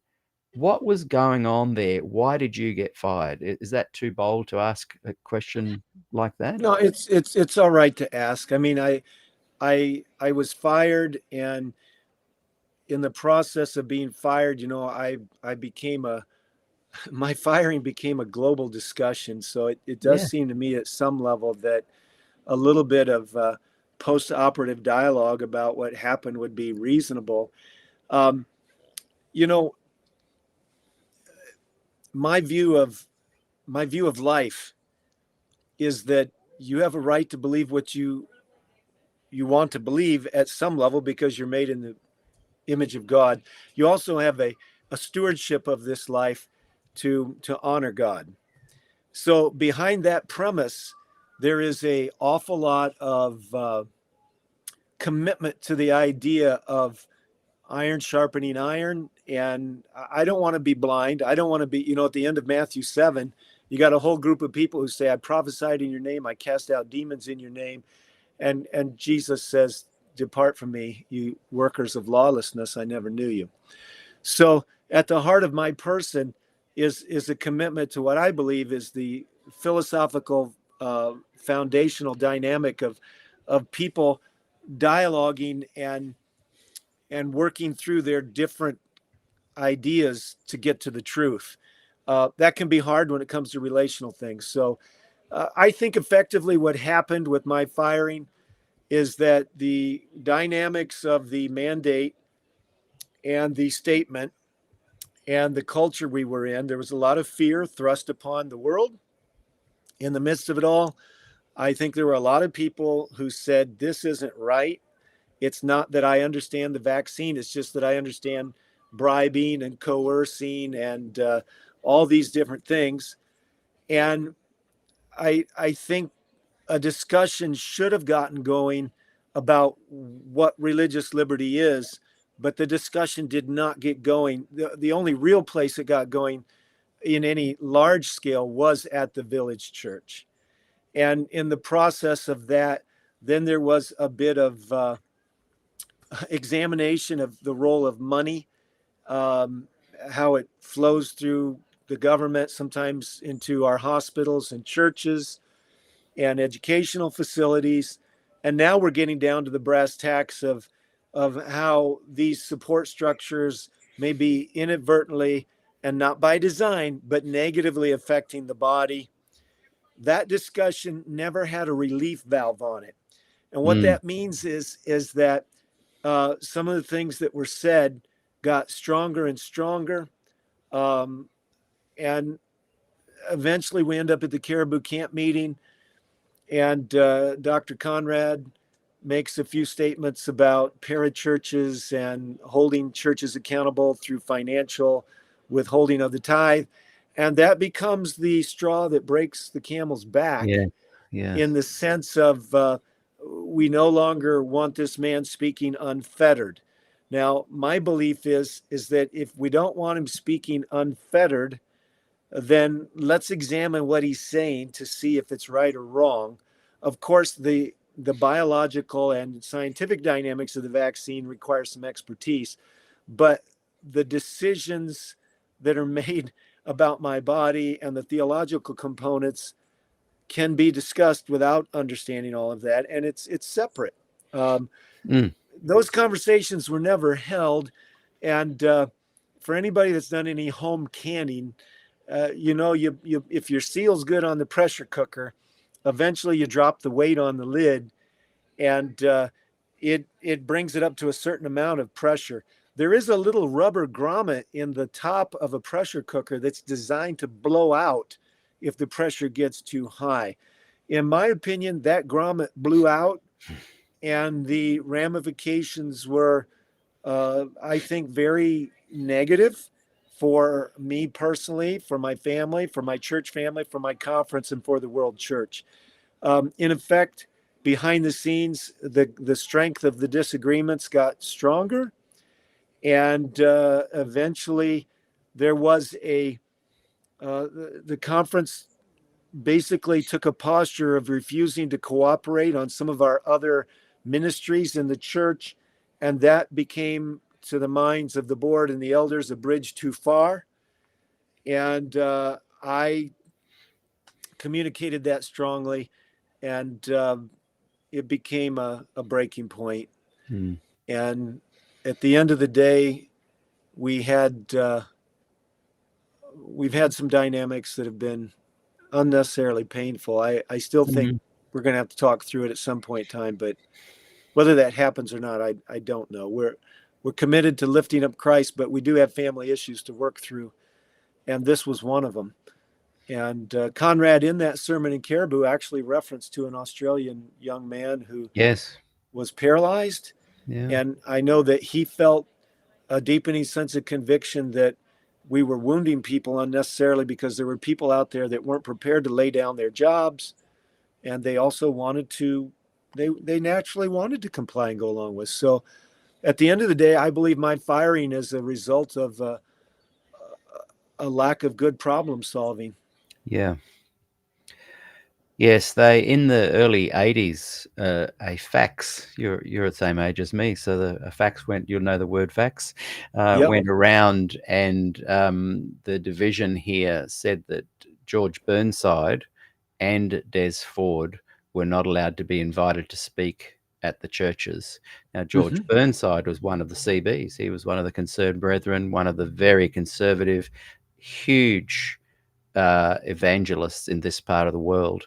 In 1959, he did a series of like a Revelation seminar in Christchurch, the Tivoli Theatre in New Zealand, and had 1,000 people every night for 22 nights. So this guy was huge. And they, he was like a you and a Conrad Vine, just speaking freely, and the church cut him off, and Des Ford. And when I saw that fax as a young man in the early 80s, early 20s, I thought, whoa, there's something wrong here. So this has been percolating for decades for me. And then in the last 5 years, interviewing all different kinds of Adventists, because social media has given us this ability to speak without being shut down so effectively. So your situation, I see it as a little bit of a freedom of speech issue, and the people who are supposed to be fostering discussion and dialogue, instead of allowing that to unflow, they successfully cancelled and Conrad and fired you. I shouldn't say successfully. They did cancel and fire you. They were successful in having that happen. Where they haven't been successful is shutting down your voice. You've been on many podcasts recently. I was chatting to you via phone, texting, and I noticed. Then I went and watched a video of you, and I thought, wow, you must have just been about to go into to have the interview. You've been so you've got a voice still. Now, the progressive Adventists, when they realized that leadership was trying to shut them down, they began moving politically behind the scenes. When you guys realized you were being shut down, you kept speaking boldly. And I really like that. Like, I can't remember the title of Conrad's talk, the first one I heard. Someone might refresh my memory, but it was very bold and provocative. And I really like that about what you guys are doing. I feel like the progressives kind of went behind the scenes, political maneuverings. You guys are wearing your faith on your sleeves, boldly, and you're speaking boldly politically. So here we are. You've still got a voice. You've got the church leadership still trying to shut you off. How can the traditional Adventist that wants freedom of speech, wants the church not to mandate how they think, to be able to have a freer flow of discussion, how can that be possible within the current dynamics of church leadership? I imagine under Jan Paulson, it might have been more open. I certainly felt that there was a wider berth given to people sharing ideas during his leadership. That's how it came down to me. But I feel like both progressives, look at the shutting down of that book, both progressives are finding the cancellation and the traditional Adventists, both of you lot are finding this cancellation and suppression quietly, profoundly impacting your lives. I know how the progressives will move forward, exactly as they have done for 45 years. I know how you guys are going to move forward because you're very bold in claiming your faith of Adventism as the pillars, and you're very bold politically. I've often said that the more traditional Adventist is monetized, networked, motivated, focused, politically astute. Where to next under the current leadership you have? Is there hope for you guys to be able to turn things back around to give your church a chance to really boldly move forward? I think there's hope. I believe God is allowing the church to be shaken up. I believe he's shaking it up before there's a shaking out. And I think if there's going to be hope, it's going to involve a lot more people finding a lot more love and courage to respectfully speak up. And if churches will prayerfully band together without getting a bad spirit, the devil's slick. He's not going to leave us alone. He'd like for us to fix something that's wrong and make us more wrong while we're fixing it. And what I find is that if you can teach a group of people how to talk to each other, show a little love and respect, and listen to each other, you can solve most problems. Right now, I think congregations are going to have to decide, and individuals first, but then as a congregation, are they going to speak up? Are we a corporation, or are we a sisterhood of churches? And can the churches have a bit of their own identity? I mean, if we don't foster the right health inside of our own families and our own churches, we're all going to be lost, because we're just going to be self-serving, time-serving, get out of the way, do what I'm told. The book Education by Ellen White, the first chapter is powerful. It talks about people shaping circumstances, not being shaped by them. It talks about people not being reflectors of other people's ideas. These are powerful concepts. And I believe the businessmen and the contractors and lots of other people They're going to have to bring their leadership skills to the church and help make up for some of what's not there sometimes, because we've got a lot of management and sometimes it's not even very good. And we've got very little leadership. And we're going to have to keep a good spirited leadership. True Christianity won't let you get a bad attitude, and that'll allow you to take on bad problems. And the only way I found that people listen to me is if they know I actually care about them. So even the people who don't like me, I want to care about them, and I want to care enough to give them the right to dislike me because I actually did speak up in the right time in the right place. So yeah, the church, there's a lot of hope for the church. I'm not giving up on anything. I pray for a lot of people that have negatively impacted my life and I think are making bad decisions right now, but I still care about them. And it's this love that allows me to be bold and be free because I'm not carrying around the baggage of resenting somebody. I think mistakes have been made, but look, I've got 4 kids. I made mistakes raising them, and when they have their kids, they'll make some mistakes too. Let's all wake up to our humanity and show a lot more grace and a lot more courage. Yeah, I admire your positivity on that, your hope, and we all need hope. It's one of the important things to live by, isn't it? Yeah. We need hope for the future, someone to love, and work that we enjoy. They're apparently the 3 things that lead us to a life of contentment and meaning. I personally have given up hope. Again, why I left, and I'm constantly happily surprised that folk like yourself and the Larry Geraghties of the world and the progressive academics and scholars, they all have this hope that that things are going to change. I look at how the church has evolved even since Canwright's days.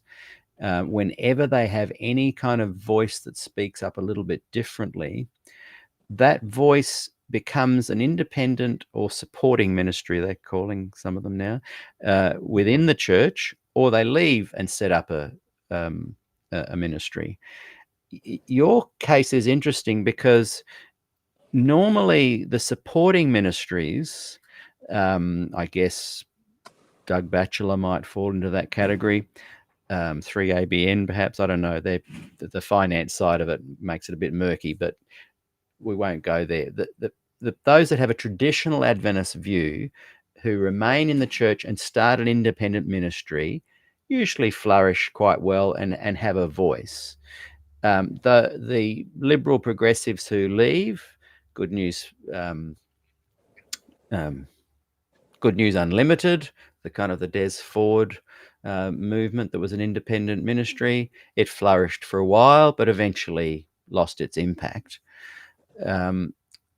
With your situation, I imagine you're moving towards some kind of a supporting ministry or independent ministry within the church. But because of your political stance, I fear that you are going to find the church really go at you to shut you down, which I think is the saddest thing. I think it's the saddest thing because what you offer is a traditional Adventist ministry that nourishes and flourishes. And I see the machine of Adventism whenever there's a dissident or someone that speaks out politically, from Canwright to Ford to anyone in between. There's been many. The machine demonstrates how effective it is at shutting you down. So 2 things. Do you have plans for setting up a ministry? What does it look like? What's it called? What's it going to do? Is it going to remain within the church? Give us some answers on that. And secondly, how can you ensure that the machine doesn't shut you down as it has shut down every other dissident in the past? And I use the word dissident as not as a bad thing, but as someone who is speaking to the machine's misuse of their abilities in politics. Yeah, thanks for asking. Loyal opposition is what every healthy relationship has to have. It's the prophetic role. And I believe that many of our pastors have been captured by the comfort of their lives and also the culture of the church. And while I know honor is due to whom honor is due, I also understand that systems naturally go off the rails. And if they don't have good leadership, they go off bad. What am I doing? Actually, just a few hours before I came on this podcast, my ministry launched at about 4 o'clock Eastern time. It's called Advent Mission Institute. I'm going to write that up on the screen. Advent Mission Institute. Yep, AMI365.org. And I have a YouTube channel. It's Pastor Ron Kelly on YouTube. And we launched that this afternoon.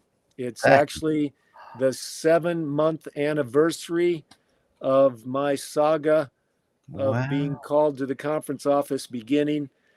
And what we're going to do is I'm going to try to teach leadership, stewardship, organizational culture.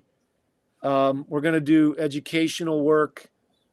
There is a prophecy, Ellen White said that in the due course of time, a sanitarium would be erected in Bering Springs for the training of students. That sanitarium has never come to be.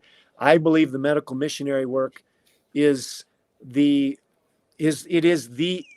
instrument to overcome the skepticism of our age. And I believe it's a place God wants to divinely cooperate.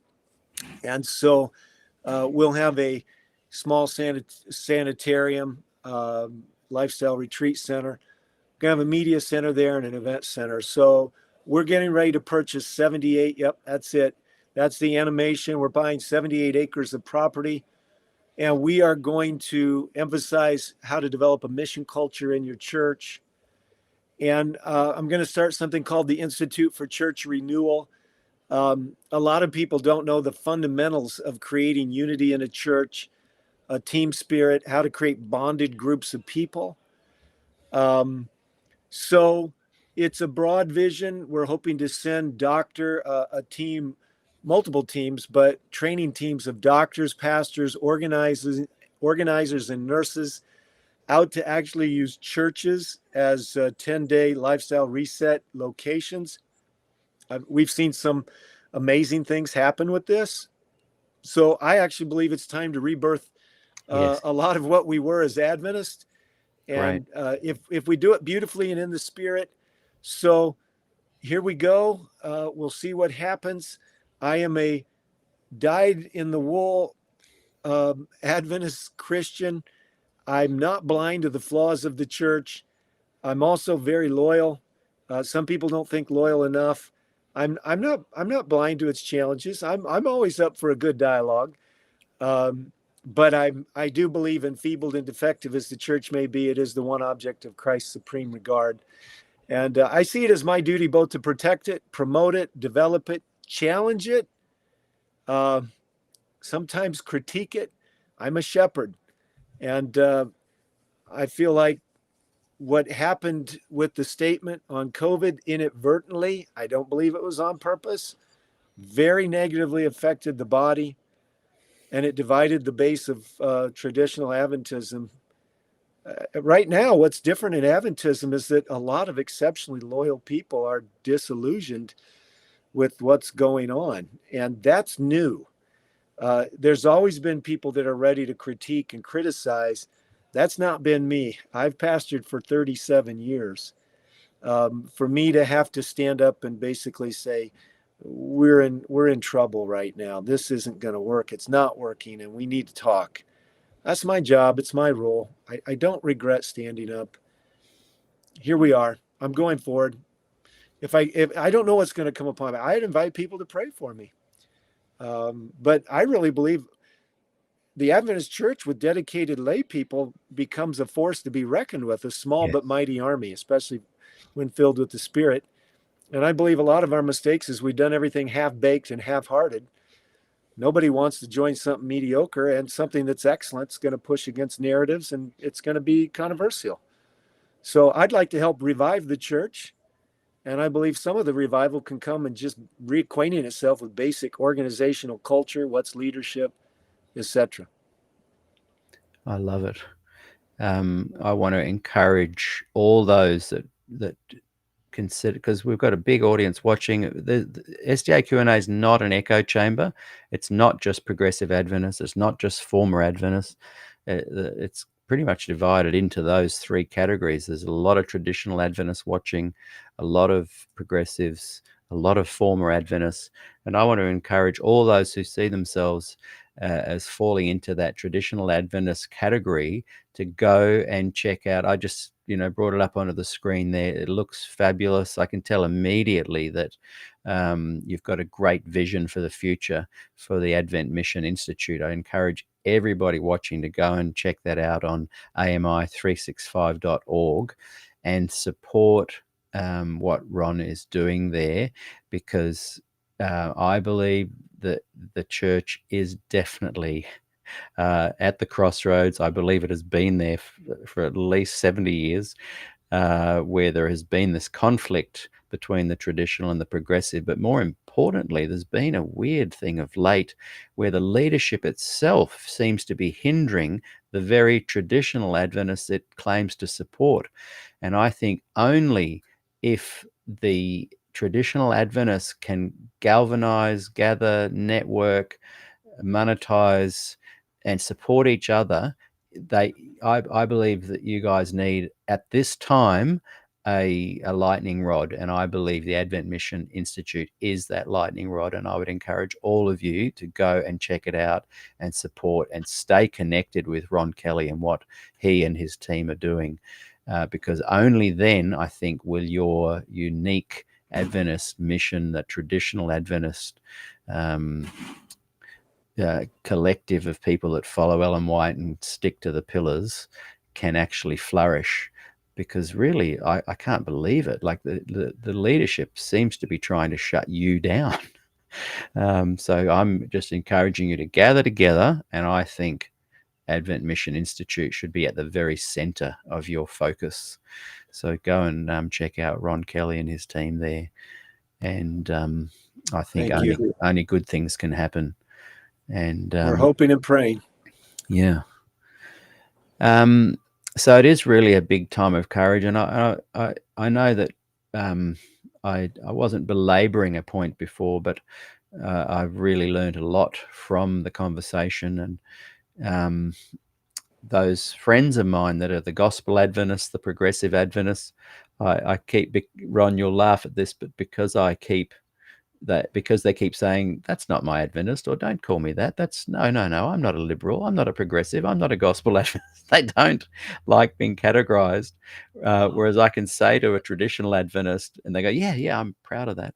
So I've gradually built up the names. So before I'd say, to my liberal progressive Adventist friends, now I have to say to my liberal progressive revisionist, big tent cultural, tricky dicky, gospel-based, Sabbatarian evangelical, that's not my Adventism Adventist. I encourage you guys to also speak your faith boldly, but stop trying to undermine and unravel. Do something special and unique of your own. Create your own independent ministry. Stay within the church if you want. I'm not going to tell you what to do, but stop trying to be sneaky about it. And look, I was involved for 30 years with Progressive Adventist ministry, my own music ministry, and I believed I was bringing people together around a focus of Christ and pastoral care, and have beautiful memories of the connections I've made with Progressive Adventists and traditional Adventists. And so I'm not ashamed of that ministry, but I am aware that ministry was constantly being shut down by leadership, constantly being shut down by traditional Adventists calling me a tool of Satan. But naively, I felt that Adventism was going to eventually take over your Adventism. I really felt that the Ellen White would be shifted to the back and seen as an inspirational person, not a prophet. And I wasn't being malicious or poison. I felt that that's really what progress needed to see and happen. And it wasn't until I was 54 that I realized, hang on a second, I've been creating something that is unraveling the traditional views of the church and beliefs of the church, and I'm not going to do that anymore.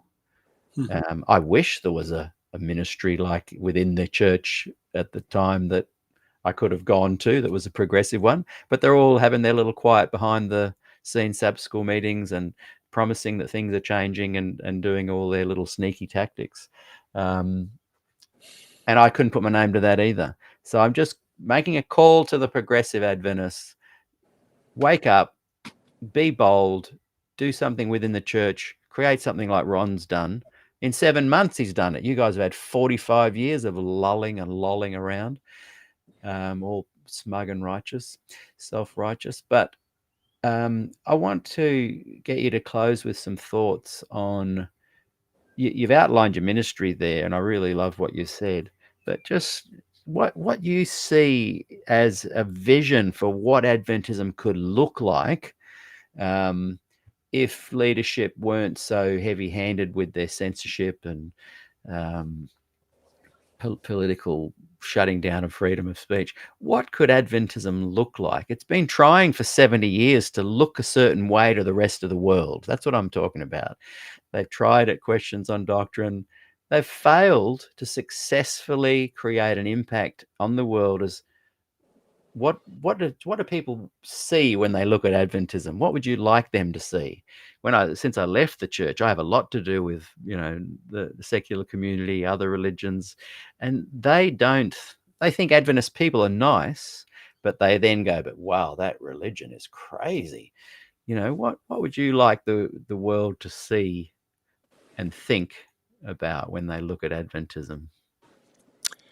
Well, I have always felt that I would have loved to have been alive in Adventism when it was a genuine movement.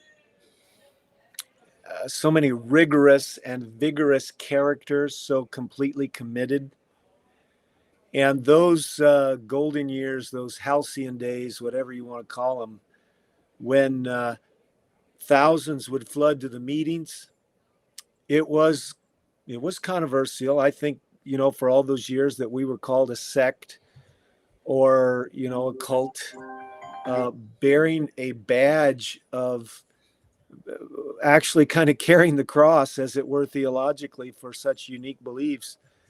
I would really, my dream for Adventism is that it comes alive again with a burden to reach a lost world, not only with introducing a God who doesn't burn people forever and who built into the creation of a world a little taste of heaven in a Sabbath day, knowing that Sabbath would be a lifeline to what heaven is like and what the garden was like, but will also be a sign and a symbol throughout all eternity of God's covenant with those people and with the universe. I would like to see, and I believe, an Adventism where everybody sees their gifts and their talents as an indebtedness to serve their fellow man, and that the churches of Adventism are the happiest, sweetest, most beautiful places to be, especially in this wasteland of indulgence and license and addiction. I'd like to see the young people showing honor to the old people being patient with the young, the middle-aged people using the strength of their finances and education and vigor to pull together in a harness to bring back the glory. I mean, we were supposed to be the head, not the tail. And for years we were. I mean, you get the Battle Creek Sanitarium and the Western Health Retreat, and you see Loma Linda popping up and Avondale and all these amazing places where miracles were worked. And so, Maslow described basically self-actualization, but he was getting close to something, because the highest order of joy and the fullest degree of blessed, happy unity comes when God's people press together to make the world a better place in the name of Christ, with these proclamation of these unique truths. And what I'm afraid is the lay people have vacated the church. The vacuum has been filled by the institutional structures. Yes. And then what's happened is that when something looks insecure, they exercise kind of a raw power to fix it. It doesn't work. It offends people. But in the end, right now, I believe that what happened at the Village Church is kind of an awakening for a discussion, a dialogue, and change inside the global church. And I'm hoping it's not wasted. My prayers are for the upcoming General Conference session. I plan to be there for the first weekend, and I look forward to engaging a lot of people. But I tell you, I pastored in one church in Cicero, Indiana for almost 20 years. I left it. I had the most amazing experience there. I thought nothing could ever cap it. But then I went up to Village, and for the first few years, I didn't want to be there. But the people responded to the living Christ. They heard the call to mission. They became the instrumentality and the catalyst for many good things to happen.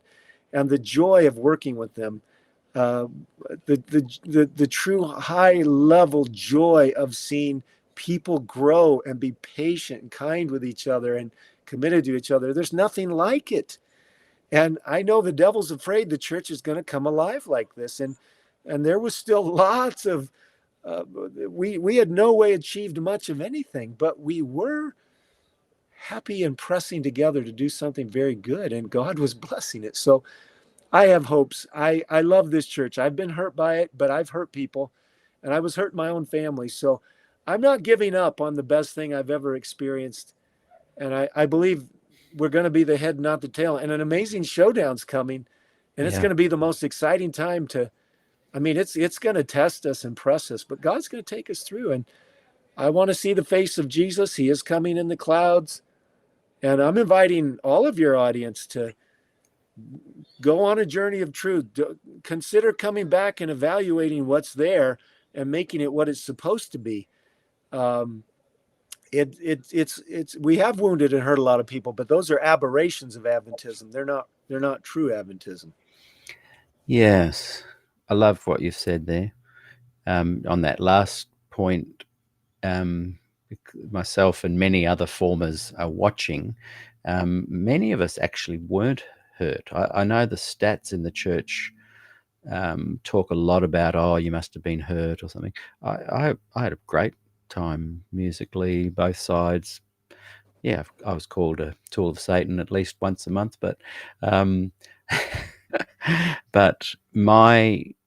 I think most formers would agree with me, they wouldn't come back because of Ellen White, whether it's because of her and her dealings or goings on, or whether it's how she's been mistakenly viewed. Sadly, that is the core reason former Adventists would never return, whether it's Ellen White was a false prophet or Ellen White has been misused. The common thread with former Adventists is that they can't tolerate having Ellen at the front seat.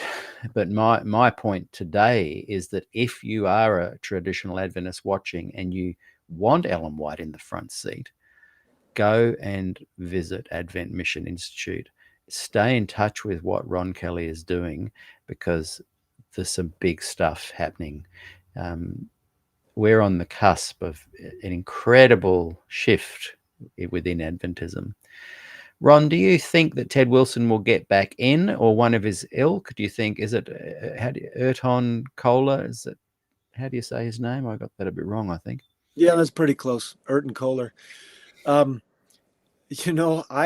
consider this unpredictable GC that I've seen. Elder Wilson,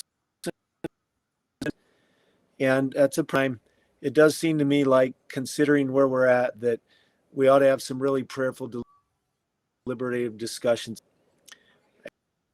It's so hard to know.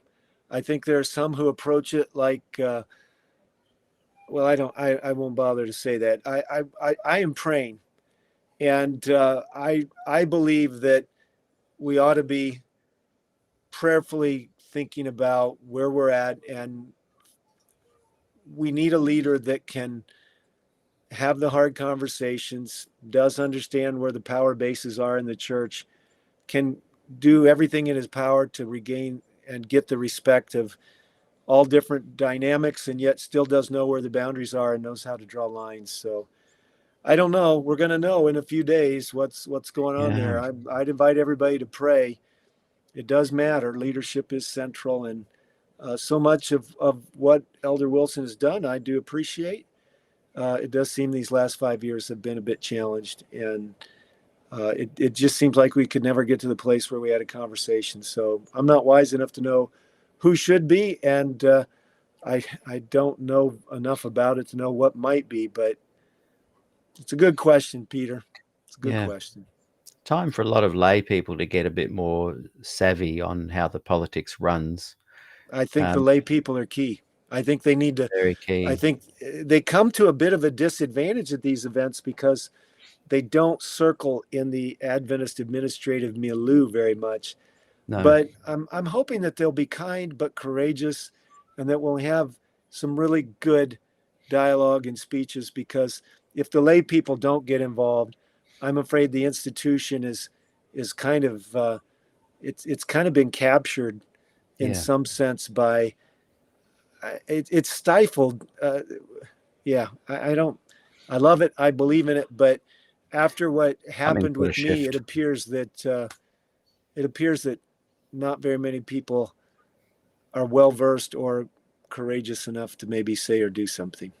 Yeah, someone said to me the other day that Ted Wilson's political team or his power base have offended the traditional Adventists so much that all he's going to be left with if he gets voted in again are the progressives. I hadn't heard anybody say that, but I do think there is a pretty major wound on the traditional base. The traditional base, for the first time ever in my following this, and I was a 5th generation Adventist, marinated in it and observed the politics from a young age. I've never seen anything like this. I think, you and I are quite calm and we've got that phlegmatic style of talking. I don't think people realize how big and how put out the traditional Adventists have been over all of this. This is huge. And it is. Is Erton Kohler a similar to Ted, or has he got a bit of a shake it up vibe that would benefit the traditional Adventists?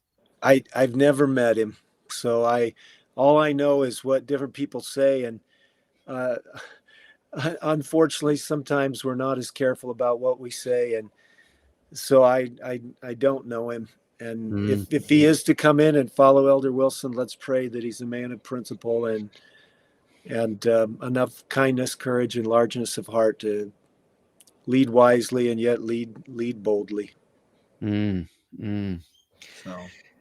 So tomorrow I've got Alexander Carpenter and Rodrigo Custodio. So Alexander, of course, is from Spectrum magazine. He's the director, the main head guy there.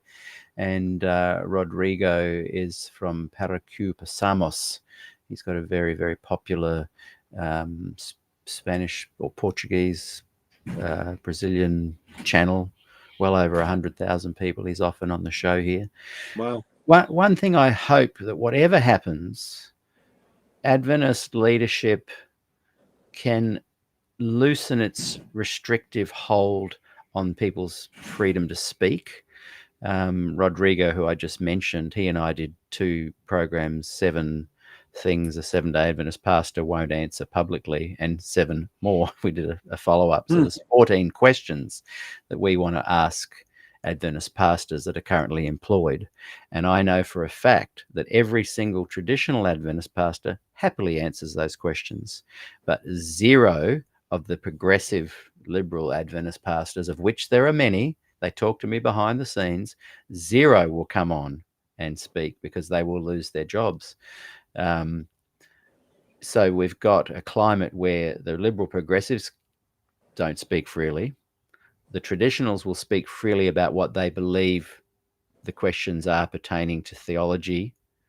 But we've got a new world opening up where those who have the desire to speak freely on political things which affect the grassroots church members are being shut down as well.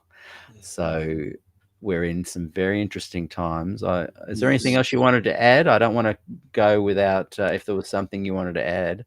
But No, I've appreciated getting to know you, yeah, it's and been I've great. appreciated the dialogue very much.